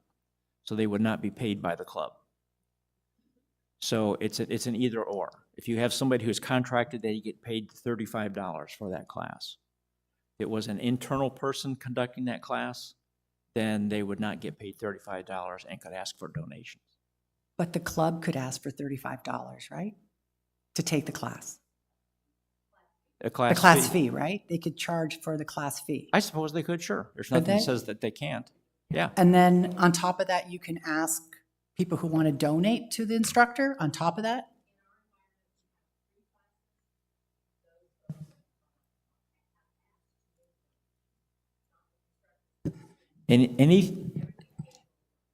So anything that a club arranges with a club member to teach, and if the club charges for it, then that money goes to the club. If there's anything above and beyond that they want to go to the instructor, that has to be done via donations. But it can't be both, right? They can't pay for that class and That's then also correct. donate. The club, that is correct. Oh, okay. Yeah, right, exactly. If they do it out of the goodness of their heart, sure. No. Okay. Equipment and inventory. How many clubs here have fixed assets? Okay, so I think we should go through this then, because this is kind of complicated. So ownership of all club purchased or acquired fixed and portable equipment with a unit cost of $500 or more is transferred to the association immediately upon acquisition. Physical possession and control of the equipment remains with the club for their club's usage. The cost and arrangement for all repairs to or replacement of a club's equipment is borne by the respective club. So for items exceeding $500, all club equipment with a unit purchase price exceeding $500 must be inventoried each year during December using the equipment inventory list provided by the association's finance department. Inventory lists must include date purchased, serial or model number, and full purchase price. Once the inventory has been completed and reconciled with the related purchase and disposition documents, it must be approved by the club president and the original submitted to the recreation manager no later than December 31st. Copy of the inventory list must be retained in the club's fixed asset inventory each year. For items under $500, if a club wishes to include items valued at less than $500 under the association's property insurance coverage, see Article 10, which will come later, the club must maintain a simplified inventory specified in the club bylaws for portable equipment, resale supplies, or any other asset category with significant value or that is easily pilfered. Inventory lists must include date purchased, serial model number, and full purchase price. A copy of the simplified inventory list must be submitted along with the equipment inventory list, see the references above, to the recreation manager in order to be included in the association's property insurance coverage. Loaned or borrowed equipment. The costs of any equipment loaned or borrowed from an outside source by a club and brought onto the association's property is borne by the club. The costs include any consideration for insurance coverage, property damage, and/or liability. Clubs do not have the authority to loan or sell any equipment or supplies belonging to the association without the written approval of the recreation manager. Purchase of new equipment. Clubs requesting authorization to purchase new or replacement portable equipment with an estimated cost of $500 or more, or equipment of any value which will be installed in or used on the association premises, or any electrical equipment requiring the other than the normal 110-volt power sources, must submit Form CR10 to the recreation manager prior to purchase.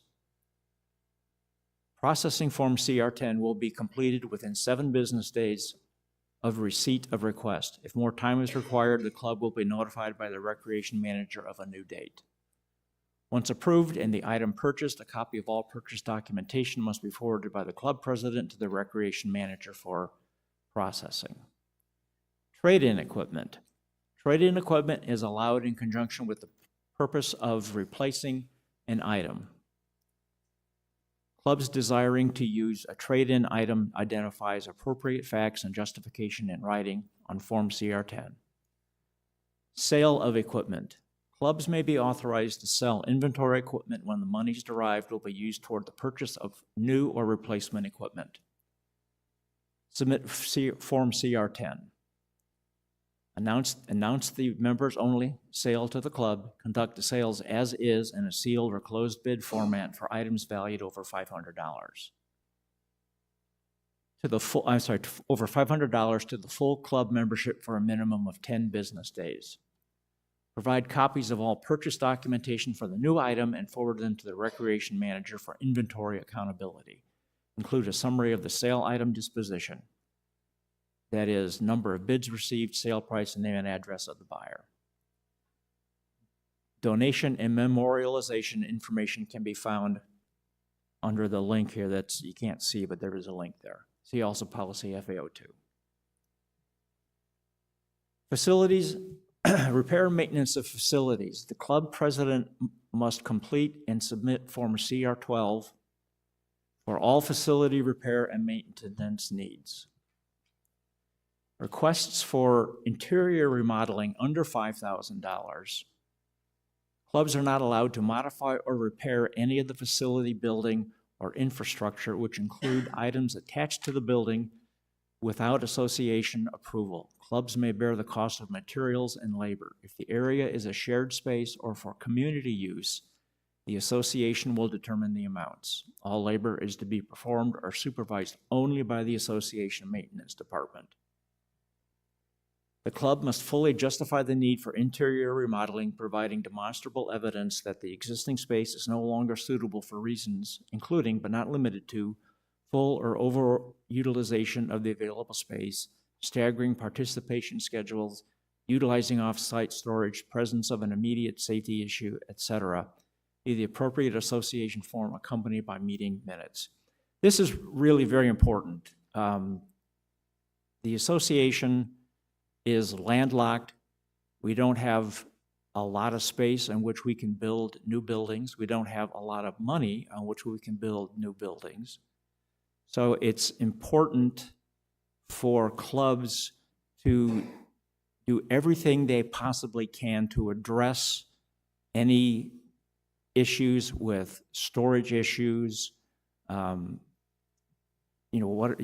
not enough space to handle everybody all at once, those types of things before coming to the association saying, we really need some help. So it's incumbent upon the clubs to really do the best with what they've got. And when that's no longer possible, then show that what you've done and why you need more space or a different space or other additional help. Casey and Russ and Carl are great at working with the clubs to figure these things out. Zymergy is a great example. They've had some things that have been done for them because they came and they talked to Casey. So it's important that everybody follows that process.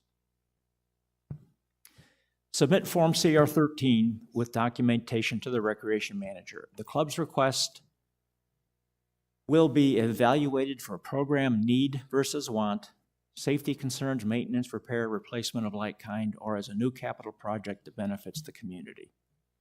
The general manager may request a financial contribution from a club for a capital project request. Upon agreement, the general manager will secure the contribution prior to the start of the capital project. Request for remodeling or expansion over $5,000. In addition to the above, submit Form CR13A, remodeling requests over $5,000. Capital project requests must be submitted to the recreation manager by July 1 for consideration in the following year budget. Requests will be reviewed annually in October by the Chartered Clubs Committee for need versus want, the Properties Committee for facility and space availability, and the Budget and Finance Committee for financial responsibility. Standing committee recommendations will be forwarded to the governing board workshop for consideration. And that ends Article 9. So that's a lot. Any other comments, questions on that? Yeah, Casey? Oh, Nick? Oh. Yeah, it's just on 3.4 under the equipment and inventory, where the first sentence there, trading of equipment is allowed in conjunction with the purpose. Should that be purchase? Purpose? Good point. Good catch.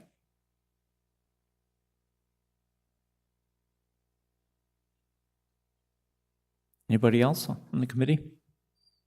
Casey? I'm just gonna kind of piggyback off your CR10, because there's a lot in here for the CR10s, which is your inventory. But being that we have had a lot of clubs request new equipment lately, they're not putting in the correct requests for possibly power. So we are adding a line into the CR10. If your new item requires electrical power or any other utility hookup, then a CR12 must be turned into facility maintenance. That way we can be proactive before you purchase and that we can see what your needs are. So there will be a new updated CR10 so that we can be a little bit more ahead of the game. Use new documents, please, CR forms. Okay, thank you. Deborah Sinelli, 123357. On there, you have somewhere where we are supposed to list what we purchased something for. If we want to make a list of, like, in our room, we have a stepladder and we have a microwave. I don't think it matters what we purchased it for. Shouldn't it be replacement value if something happens if something happens to it, I don't know, by another club or, whatever, and it needs to be replaced, shouldn't that be replacement value that you would want?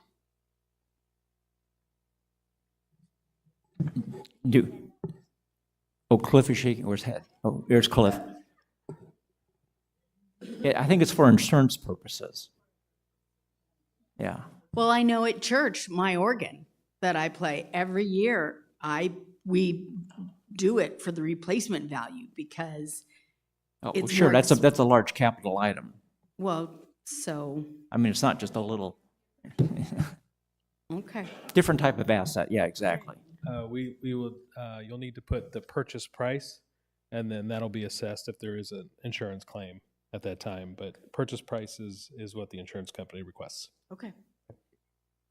Thank you, Cliff. Oh, and definitely recommend keeping the MSDSs at the club as well. We'll handle the retention, but the MSDSs should be with the club. So the current one, The current, yes, we get a copy at facilities, and then we keep the 30-year retention on that, but okay, so there you go. That's how we're going to change that. Thank you. Anything else? Okay, we're getting down to the last article. It's a short one. And it's financial. Okay, general information. Chartered clubs are financial entities separate from the association. So that means you have to have your own IRS number. Chartered clubs with revenue concerns should engage professional counsel for tax matters, legal issues, or financial practices. The club is financially responsible for the professional counsel. Sales, fundraisers, and taxes are individual club issues that each club must address independently per their 501c classification. Chartered clubs may apply and qualify for any 501c tax-exempt status with the Internal Revenue Service. Club research of IRS qualifications is necessary, and all 501c chartered clubs must be and remain IRS compliant. The association reserves the right to review club financial records and related documents. Refusal to cooperate will jeopardize the club's charter. That is not a new provision, by the way. Bank accounts are for the financial operation of chartered clubs and must be IRS compliant. All bank accounts must be in the name of the chartered club and continue through succeeding club administrations. Clubs with an aggregate asset value over $5,000 shall establish a reserve fund for the repair and replacement of club assets. The fund should consider acquisition cost, useful life, and inflation factor. These factors are used in calculating a fully funded balance. Clubs are encouraged to hold a separate reserve fund with a balance goal of at least 25% of the FFB, the fully funded balance. For assistance with the FFB calculation, contact the association's finance department. The treasurer will properly record all club revenues and expenses. The treasurer oversees the purchasing of all fixed and non-fixed assets, equipment, material, and supply inventories, and the sale of supplies unless otherwise designated by the club bylaws. Depending on the authorization limits set by the club's bylaws, the president or other board members may be designated as a secondary signatory. The treasurer must present a full report of the club's financial status at each board and general membership meeting. Clubs should adopt the preferred format. The treasurer shall provide written financial reports to the membership within 30 days at the end of each quarter. These reports must be posted online and in the club's designated or shared space. Report availability must be announced at club activities via all club member communications. Now, if you are a club that only has 2 general membership meetings per year, then the written reports are very important since they're provided quarterly. So you don't want to limit yourself just to how often you have meetings.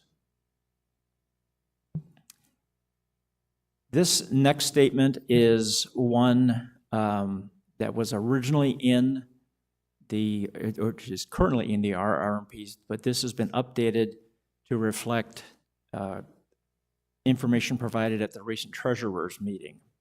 The treasurer of record on December 31 will assist the current treasurer in preparing Form CR7, the annual financial statement, which must be submitted to the recreation manager by February 15th for the preceding calendar year. The current treasurer signs the documents submitted during their term. So when the new treasurer comes in on January 1, he or she will be assisted by the outgoing or the previous treasurer so that they have some basis of fact on which to do the financial report. So it's not like, adios by the outgoing treasurer. The membership report, CR 15, contains each member's name and recreation card number of every person who has been a club member during the course of a calendar year as of December 31, and must be submitted to the recreation manager no later than February 15th of the following year. Financial operating procedure recommendations. All point of sale terminals and accompanying processes must be PCI compliant, payment card industry compliant. Following are recommended financial operating procedures that the chartered clubs should consider adopting. Identify the necessary prerequisites to effect basic financial transactions. Preclude a single individual from ordering, receiving, stocking, and dispersing resale merchandise. This is very important. There have been clubs where it's all rested with one person who did not have the greatest ethics and morals, shall we say. Require dual signatures on club checks over a designated dollar amount. For example, $200 might be declared in the bylaws. Account for and duly record all monies received identified as member or non-member for deposit in the club's bank account. Disperse funds by a club check, electronic funds transfer, or an established petty cash fund with backup documentation, including invoices or signed receipts. Insurance. The association carries both property and general liability insurance for the activities associated with the operation of the association's facilities. Property and liability insurance coverage is extended to the chartered clubs while engaged in club activities on association property. Check with the recreation manager for coverage exclusions, exceptions, limitations, etc., that may require your club to obtain its own coverage. Association coverage may or may not apply to club activities not on association property. Clubs must check with the recreation manager for clarification of their liability coverage requirements not on association property.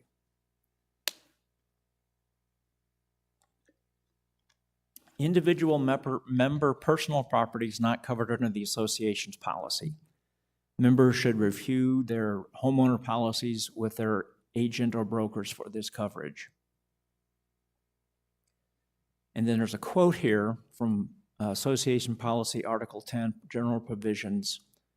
The association shall indemnify current and former governing board directors, association officers, chartered club officers, chartered club committee members, and governing board committee members against all expenses incurred by them, including but not limited to legal fees, judgments, and penalties which may be incurred, rendered, or levied in any legal action brought against them, any of them, for or on account of any act or omission to have been committed while acting within the scope of their authority as an indemnified person. This is why it's important to identify who is a chartered club officer. It's only those 4 people or those 8 people if they have co-titles. Because if they do something that they get sued by somebody and it's for a club activity, then they are indemnified by the association. Club negligence resulting in an insurance claim may cause the club to be responsible for any insurance deductible amount or denied coverage. So this is important, especially for those clubs that have things like fire and heat and chemicals and all of that dangerous stuff. If you burn the building down, you might be on the hook for it. Internal Revenue Service requirements. Important IRS records to be filed by chartered clubs annually. The Internal Revenue Service requires Form 990 or 990EZ or 990N or 990T to be filed by the 15th day of the 5th month after the organization's accounting period ends. So I guess that's by May 15th. The Internal Revenue Service requires Form 1099 miscellaneous to be filed for each contractor exceeding the current IRS threshold. A single Form 1096 annual summary and transmittal of U.S. information returns is used to summarize all of the 1099 MIS forms. After filing tax returns, a signed copy of each return must be provided to the Office of the Recreation Manager for record-keeping purposes. Oh, I thought we were done. Almost.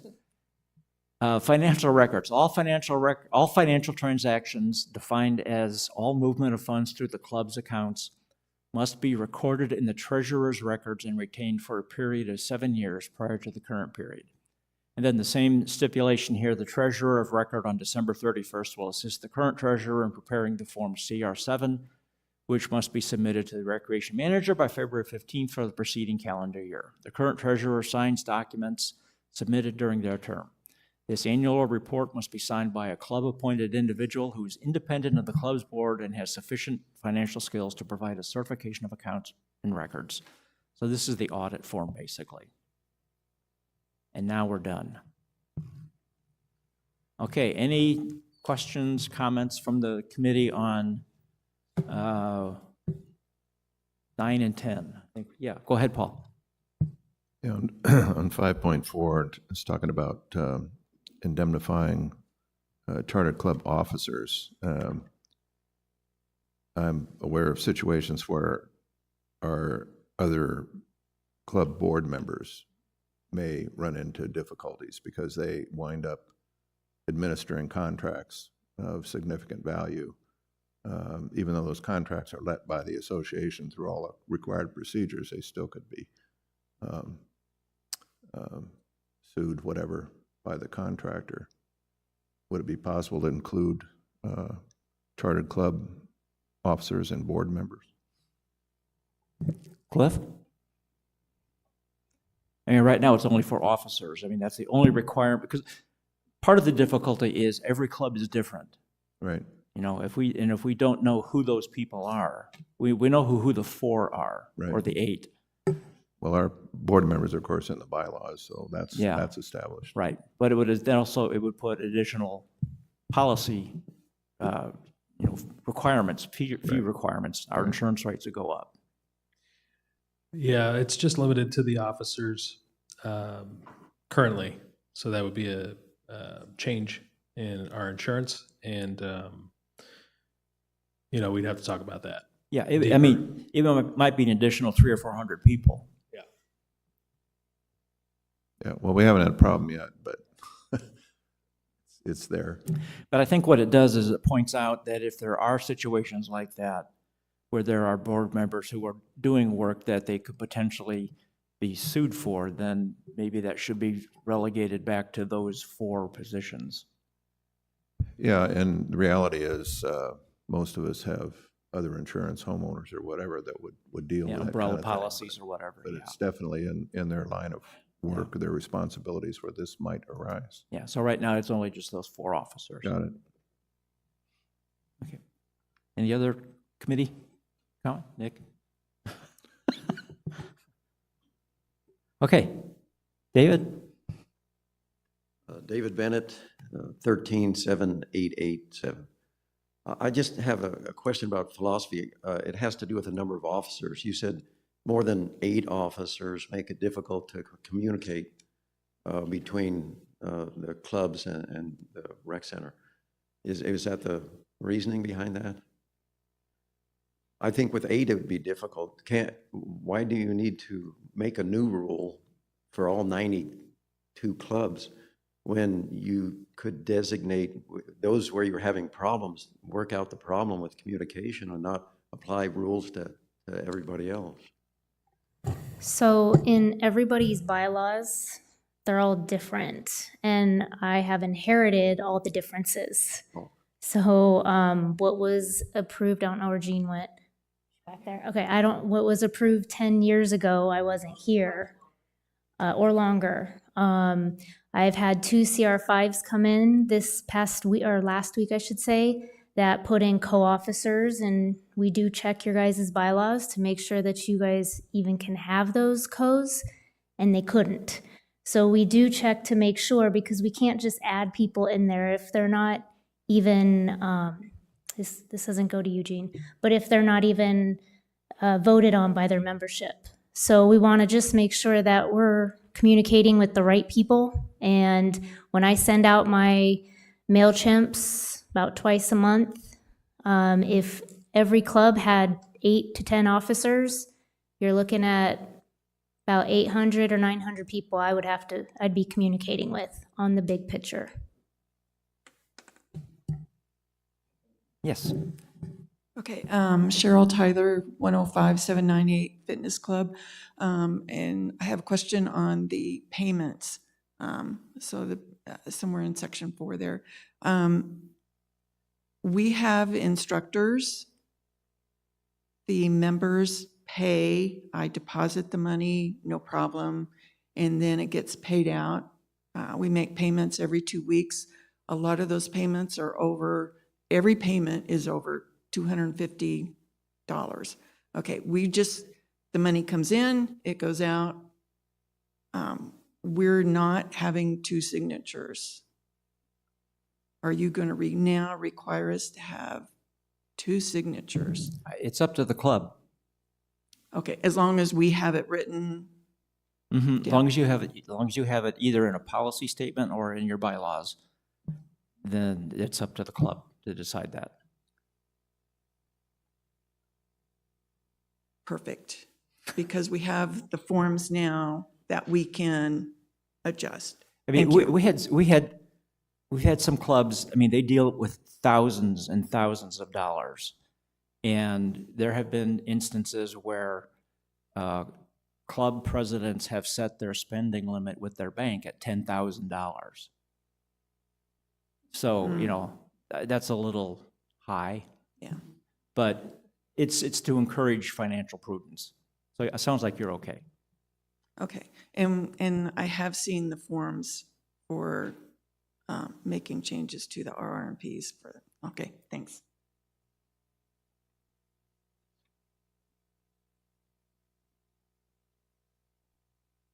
Jean Phillips, 117529.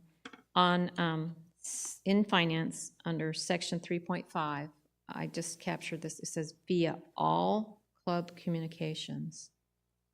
And like all club communications, like every time we have a club communication, that's what it sounds like. And I'm wondering if it could be a monthly.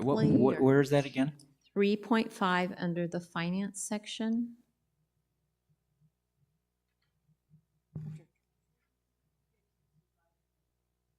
Yes, that does help, thank you. 68, I'm almost there.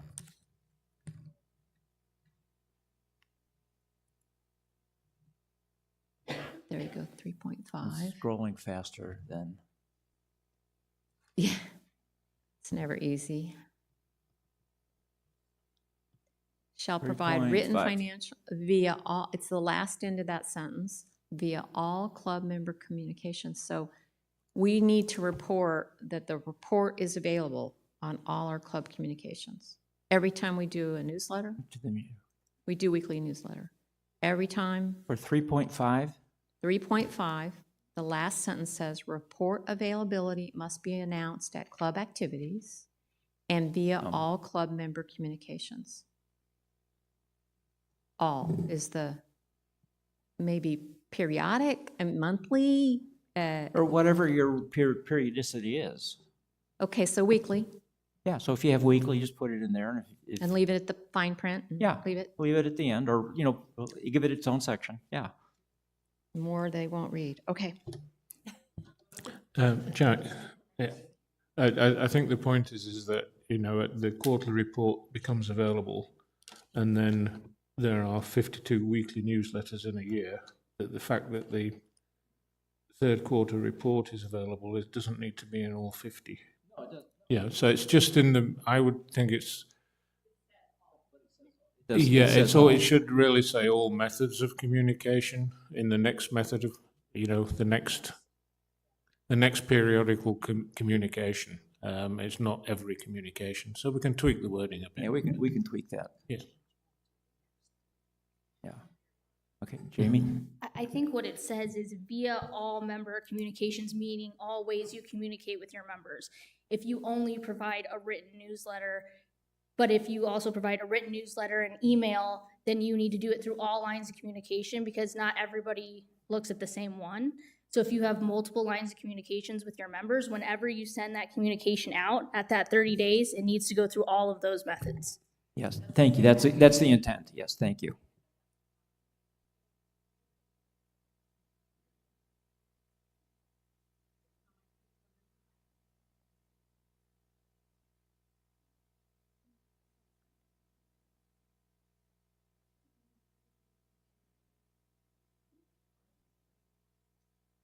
Okay, any other comments? Okay, it's 3:20. We've been going almost 2 hours now. The agenda item, let me go back to the agenda item. 3.02 is go back and, because there's some of the changes that have been made during parts 4, which is what we just completed, did filter back through to parts 1, 2, and 3. So I thought we could go over those quickly, but one of the important ones that we want to talk about is the participation rate. So I will offer you this. We can go through the entire freaking document if you want to do that, and I'm glad to do that. Or we can just hit the highlights of it, and one of the highlights will be the participation formula.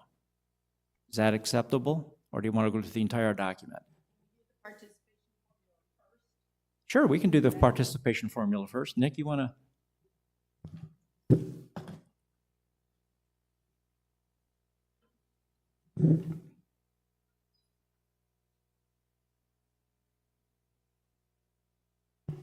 What I did was, and because I know the question was asked several occasions, what's the formula? So what I did was I expressed as a formula the form of words I've been using to describe how we calculate the participation rate. And as I did that, it became obvious that we needed some definitions in there as well, like unique member and active month, because we want to make sure we're counting the number of the individuals who have taken part in an activity during the course of a month. So I thought, well, we'll for the purposes of this exercise, we'll call that a unique member. None of these names or definitions are fixed in stone, if you like. This is just an initial discussion document. But if you have somebody, I'll take the example of the club for which I'm a secretary, the Contract Bridge Club. We have sessions on Tuesday afternoons and we have them on Wednesday evenings. Next year we'll be moving to Mondays. We have some people who turn up for them all, some people who turn up occasionally. So I go quite regularly to both. So of the 8 or so sessions a month, I'm probably there at least 6. My presence will be counted once during that month. I'm a unique member. I have been during that month. The fact that I was there 6 times is irrelevant and counts for nothing more than a member who was there just once. So we're counting the participation of a member. I am a member and I was there during the month of January. I was there during the month of February. So I count just once. That's what we're calling a unique member. Those of you who are getting the current Club Track reports, the new one, which is since it was revised earlier, was it March the new one came out, or April? I can't remember when. It's the number of rows in that spreadsheet when you get that report, because that report has, Nick Turner 6 times during the course of the month. All you have to do is count the number of rows in that spreadsheet, and that's the unique member participation rate. And I don't know whether we're allowed to show it, but because I only just emailed it to you today, Jack, where I've actually got a spreadsheet where I put that in for the Bridge Club. But then the other issue as well is, of course, the months. There are some clubs that don't operate during the summer. So we only need to be counting the participation during the months that you're operating in. So if you operate 6 months, we're talking about 6 months of participation. So then this goes back to my school day algebra, and I hope I don't know how long ago it is since you guys were doing algebra as well. But basically, every month, it's a simple thing to set up as a relatively simple thing to set up as a spreadsheet, and I've done that. But you've got the unique members divided by the total membership times 100 gives you a percentage. Call that month 1 for January. Do the same for February. Do the same for March. And so on. And then average those monthly rates. So if you're operating for 6 months, you have those 6 figures, you divide it by 6. If you operate for 8 months, you divide it by 8, or in the case of our bridge club, you divide it by 12.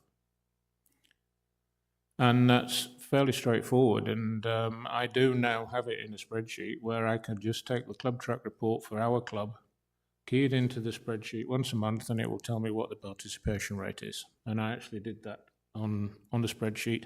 And I tell you, I was actually quite pleasantly surprised, because I thought there's a target of 50%, and I thought our club, there's no way that our club's going to get to 50%, and it's actually at 50 point something. They actually are running at 50%, and I didn't think they would do that, because we have a lot of people who play every week and a few members who turn up every now and again.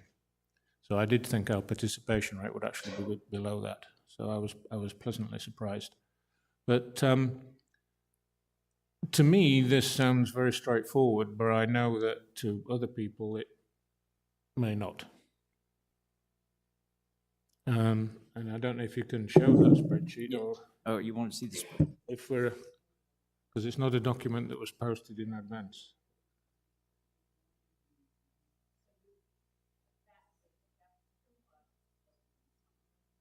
No, we operate year round. Yeah, so I have all of the participation for that club, apart from January. Was there an issue with club track reports on January, because I couldn't find one? Yeah, but I have the rest of them. So I've got 10. Obviously, don't have December's next, so I've got 10 months for that club.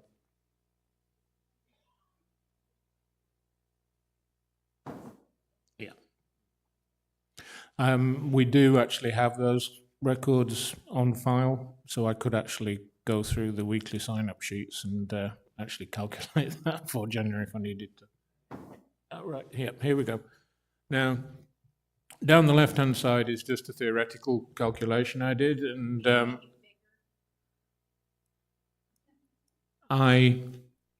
one of my concerns was that depending on how you calculate the average, you'll end up with a different number, that you could skew it somehow. So I actually calculated it 3 different ways. I added up the total months, multiplied it by 12, worked that down to an average again. I averaged the average.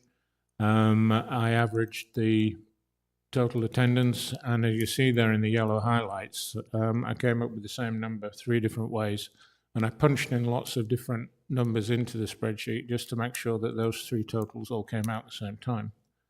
There's a little bit of debugging needs to be done on the right-hand side. On the right-hand side there, that's the Contract Bridge Club, of which I am secretary, and I don't have those January numbers. So I'm just averaging that there over the 10 months so far, and it comes out at, as you see, just about 50%. So Nick, the columns E, F, and G are real data? E, F, and G are real data based on a real club. And A, B, and C are fictional data? Yeah, A, B, and C is just demonstrable data. Data I just put in and played with just to validate things. So for example, for the generic one, they have 190 unique attendees. You divided that by 250 to get 76%. Yes.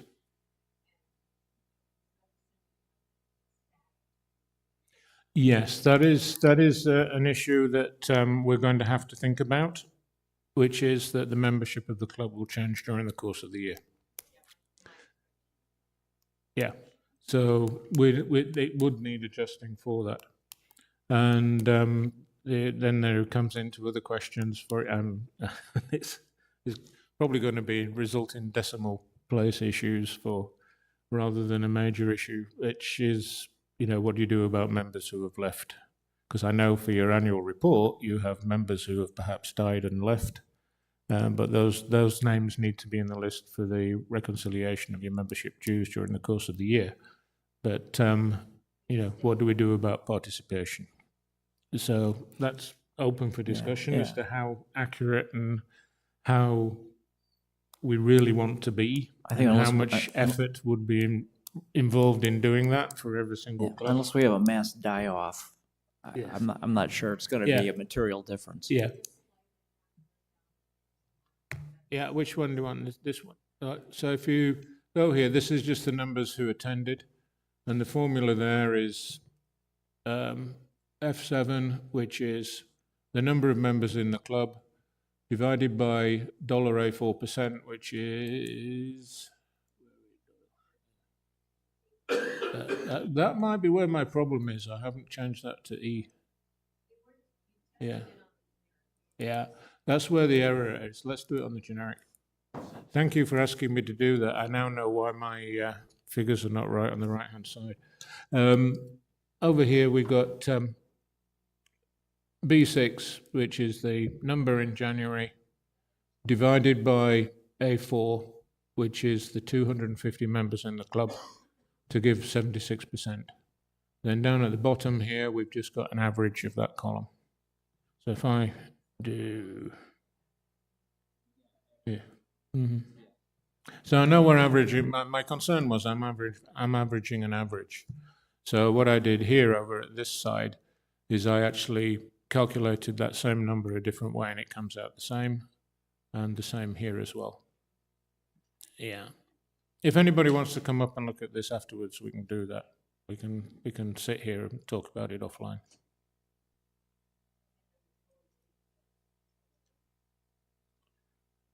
Yeah. So this is in the case of the Contract Bridge Club, this number, the unique attendees, is just the number of rows in the current monthly club track report. Well, it's a number of people. Yeah. If you take the title out and I have not, no, because I don't have access to the club track information for other clubs, but if somebody's got it and wants to share it with me, happy to do it.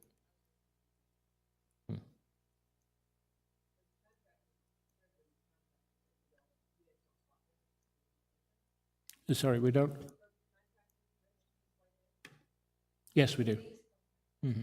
Yes, we do. And we have a monitor there. One of the things we do is that we may have more people than we have, we need tables of 4. So if we have an odd number come up, somebody may have to go home.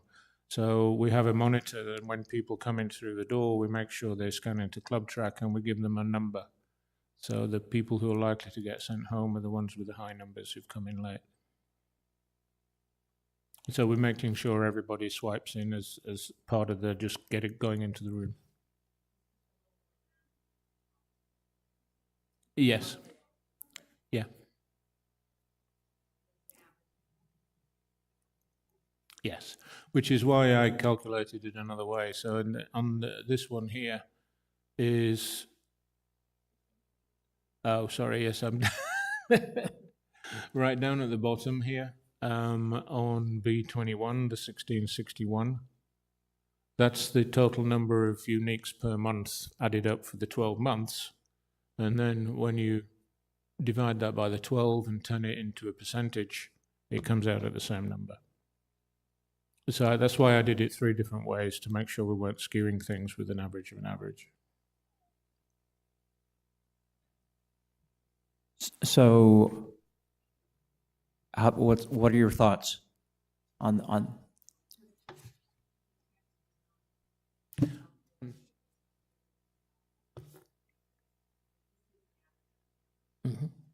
Yeah, I'm happy to, once we adjourn, if people want to come up and talk about it, I'm happy for input. If you have to leave now, reach out to me through chairman and the committee email address, and I'm happy to talk about it and receive input. Hey, Nick, I'm wondering if you could just create a template to send out, All you have to do is what you have by month. And then you have formulas in each one. All they got to do is put in the data. It automatically calculates it for you. And it makes it easier for these guys. Yeah, you need to add because the roster will vary by month also. Yeah, but you enter that in is what I'm saying. Every month you enter the roster amount, you enter how many people showed up, it gives you a number, and at the bottom, it just exactly. continually tabs for you. Okay. Paul? Yes, I understand the computation. That's not a question to me, but the only reason I've heard articulated why we're doing this is that the rec center would like to know what these participation numbers are. Is there any other reason? What other reason would there be? I don't know, but if that's the only reason, the rec center has all the data. They can compute it by themselves. The clubs don't need to do it. They have the membership numbers, they have the club track numbers, and I would recommend, though, that the clubs do calculate it, so if there's a discrepancy, they've got the information available to them. Okay. Jack? Yeah, hold on, let me get to Jamie first. Okay. So the first thing is we're not asking the clubs to do it, right? I just want to clear that up. But it's going to be done by the association. I agree that if I were a member of a club, as I am, and as I serve on a board, I will be doing this to make sure that the association has accurate numbers. But wouldn't we go by whatever the year-end number is? Like, are we really going to look at every month's number? That seems insane, because when you look at everything at the end of the year, we have a form where we reconcile our numbers, right? So, I mean, isn't the rec center going to look at that year-end number as who we have as members at the end of the year? I mean, you can do anything you want with whatever numbers. If you want to go by the end of the year, that's fine, but if you want to keep track of where you are, and you say, oh, we're on a downward trend, you won't know that. Well, I want to know what the recreation center is going to look at, because that's what I'm going to need to explain to people. Are they going to be looking at the end of the year, or are they going to be looking at October? When my membership was up, but I lost 5 members in 2 months, which, by the way, I'm in a club that has lost multiple members within a 2-month time frame. Maybe I'm going to gain some, I don't know, but are you going to look at that year-end number? I mean, we should know that when we're giving the calculation. So I was going to kind of feed off of what Paul said. I'm pretty sure this comes and steers from us, and there's a lot of smart people in the room right now, but there's 85 clubs that are not being represented here, at least. This is Spanish to them if they don't speak Spanish. This is a whole nother gobbledygook. So if you have me do this, we are coming up, we're working, we being IT, myself and accounting, on having a better formula to send out to the clubs as well. This isn't easy. What we have found is that like water fitness goes through TEG or TEI. I don't know which one it technically is, but that doesn't go through Club Track whatsoever. So when they don't get the counts at all through Club Track, Boomers wouldn't get the accurate information either, because they have the water volleyball, and that goes through TEI. And then there is another handful of clubs with the same issues. So Katie, myself, and Dave from accounting met with a good group of team to try and come up with a solution to help with this. And in our minds, we're on a quarterly basis to at least try and get that information out to the clubs. At the end of the year, I would have to take into consideration bocce ball. They go dark, as do probably many other clubs that play outdoor sports. They're not going to be near as high in participation whatsoever. So we really need to take that into consideration. So for the annual piece, it would be hard for me to include summer if they go dark. So yeah, there's a few of those, but not too many. Your participation rate is, absolutely. But your club, and we're talking about Rip and So, your club is still pretty heavily populated compared to many others, believe it or not. But I think the key message here is there's an advantage for each club to know how to do this, so that they're not surprised by when they see a number that, you know, we know there are different data sources, we know there are different issues with people not scanning into Club Track, but they sign in on the manual form. We know that there are those types of differences that might creep into the data. So it's good for everybody to kind of know what's going on and not be surprised. Yes. I look at this as a tool, not only for the rec center, but for the club to take a look at, so how many members do I have? If I've got 200 members and I've only got 50 of them that come to the club on a fairly regular basis, what do I need to do in that club that better serves their needs? Why aren't they coming? What aren't we doing that we could be doing or should be doing to encourage their participation? So that's why I think this is important for the club, for the rec center as well, because they can help us. Multiple clubs have the same participation issues. You know, if we know what those numbers are, then maybe we can get help in resolving those issues. Exactly. Thank you, Kathy. Any other comments from the committee? Any more comments from the audience? I have. Oh, okay. Sorry, Nick. Go ahead. Yeah. Whether you do this by monthly roster or not, the impact that will have will depend on how rapidly that roster is changing. For example, I know one club last year, which had very low membership, decided they were going to have a membership drive, and they more than doubled their membership during the course of the year. That would have a significant impact. Other clubs, less so. Yeah.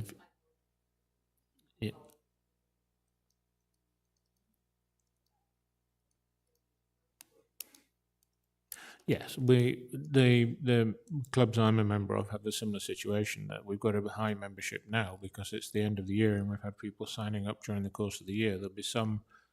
We have some people who have not been since last spring, and I don't expect them to be here in January signing up again. So the number is going to decline in January, then it will build again during the course of the year.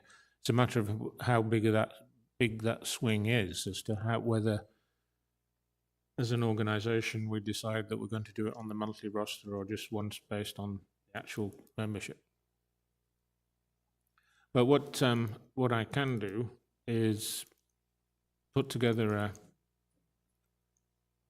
a how-to guide for this, and also I need to make sure that if we're publishing anything out to the clubs here, we need to make sure it's in line with what Casey and the recreation centres are doing, so that the calculation is the same.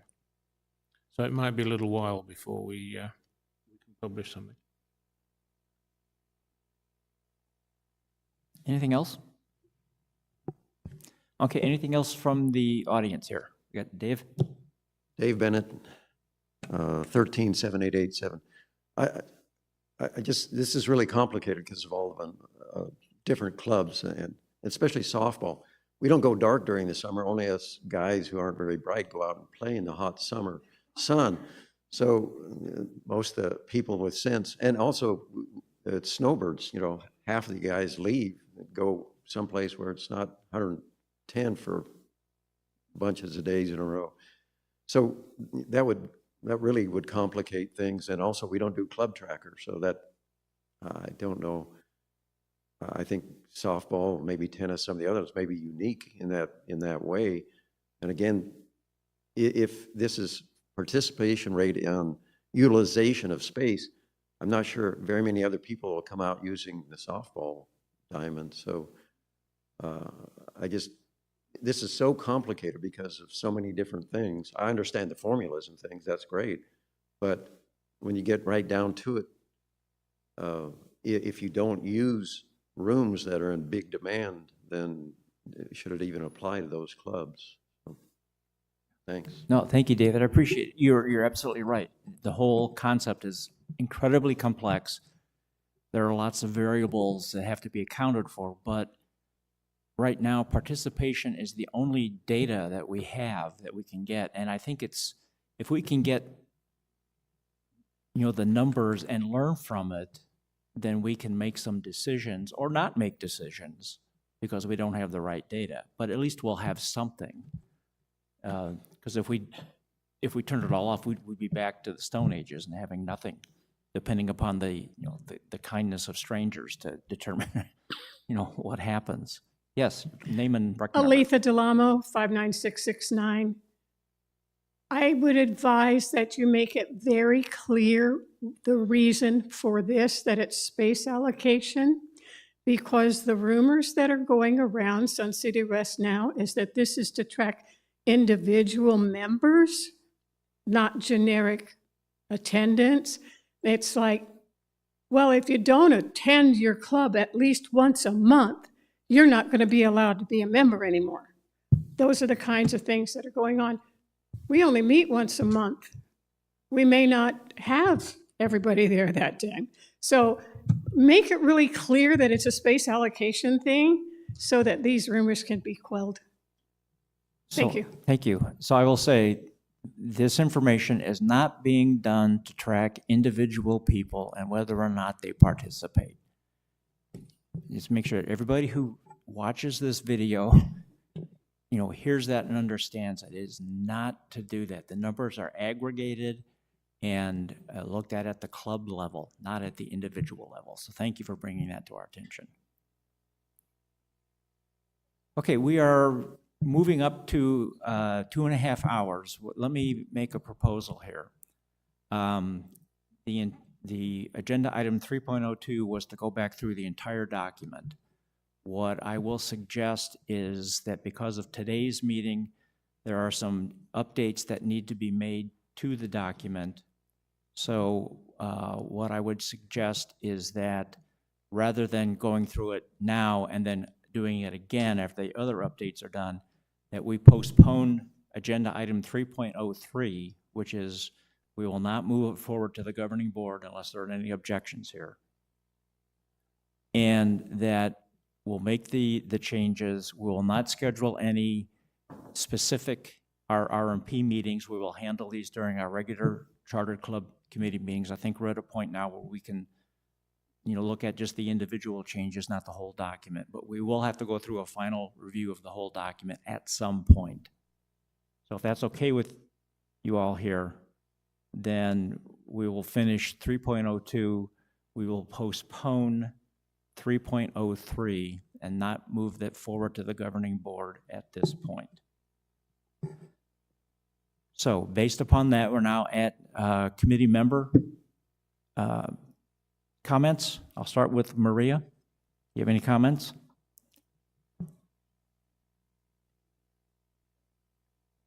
Go for it. Yeah, thank you. Uh-oh. I just wanted to give an update. I attended the Leather Club's meeting on 12/8 at Kuntz, and I learned a couple of great things from that club. So I'm just going to give you some highlights of what some of their actions are and their concerns, because it's kind of in line with what we were talking about.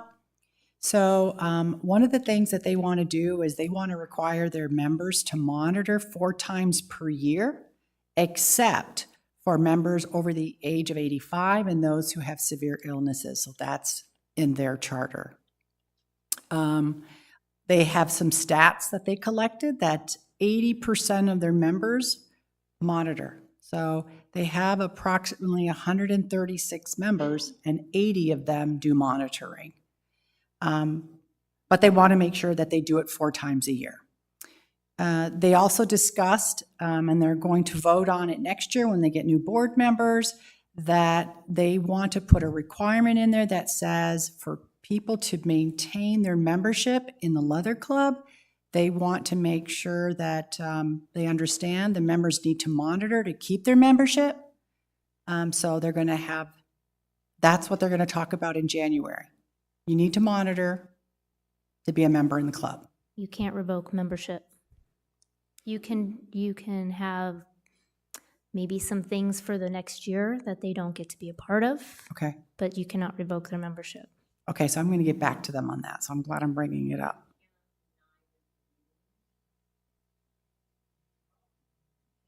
So we cannot deny them renewing membership. That's good to know. Okay.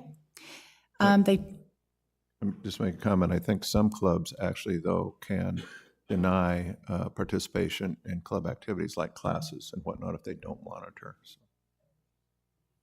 Okay, perfect. And I'll tell them that too. You can tell them that they can't participate in certain activities, but you can't revoke their membership.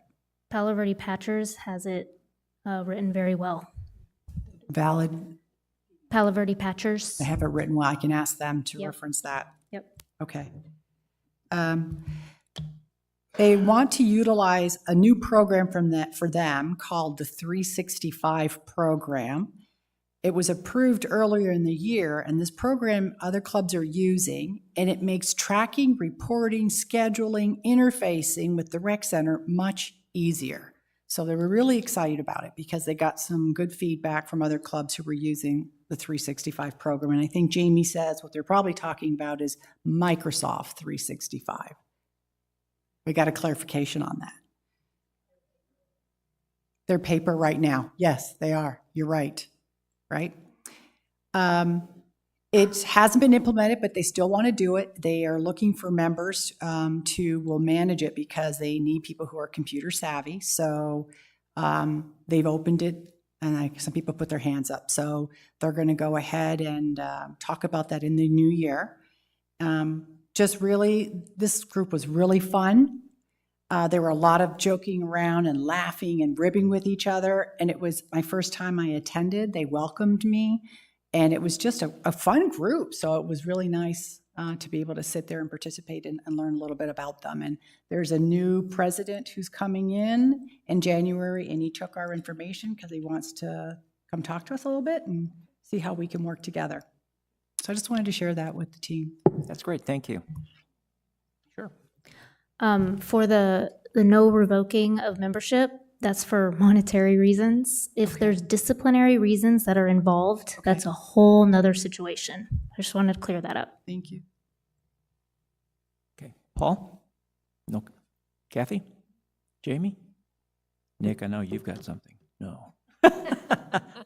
Connie? Vicki? Judy? Casey? Yes.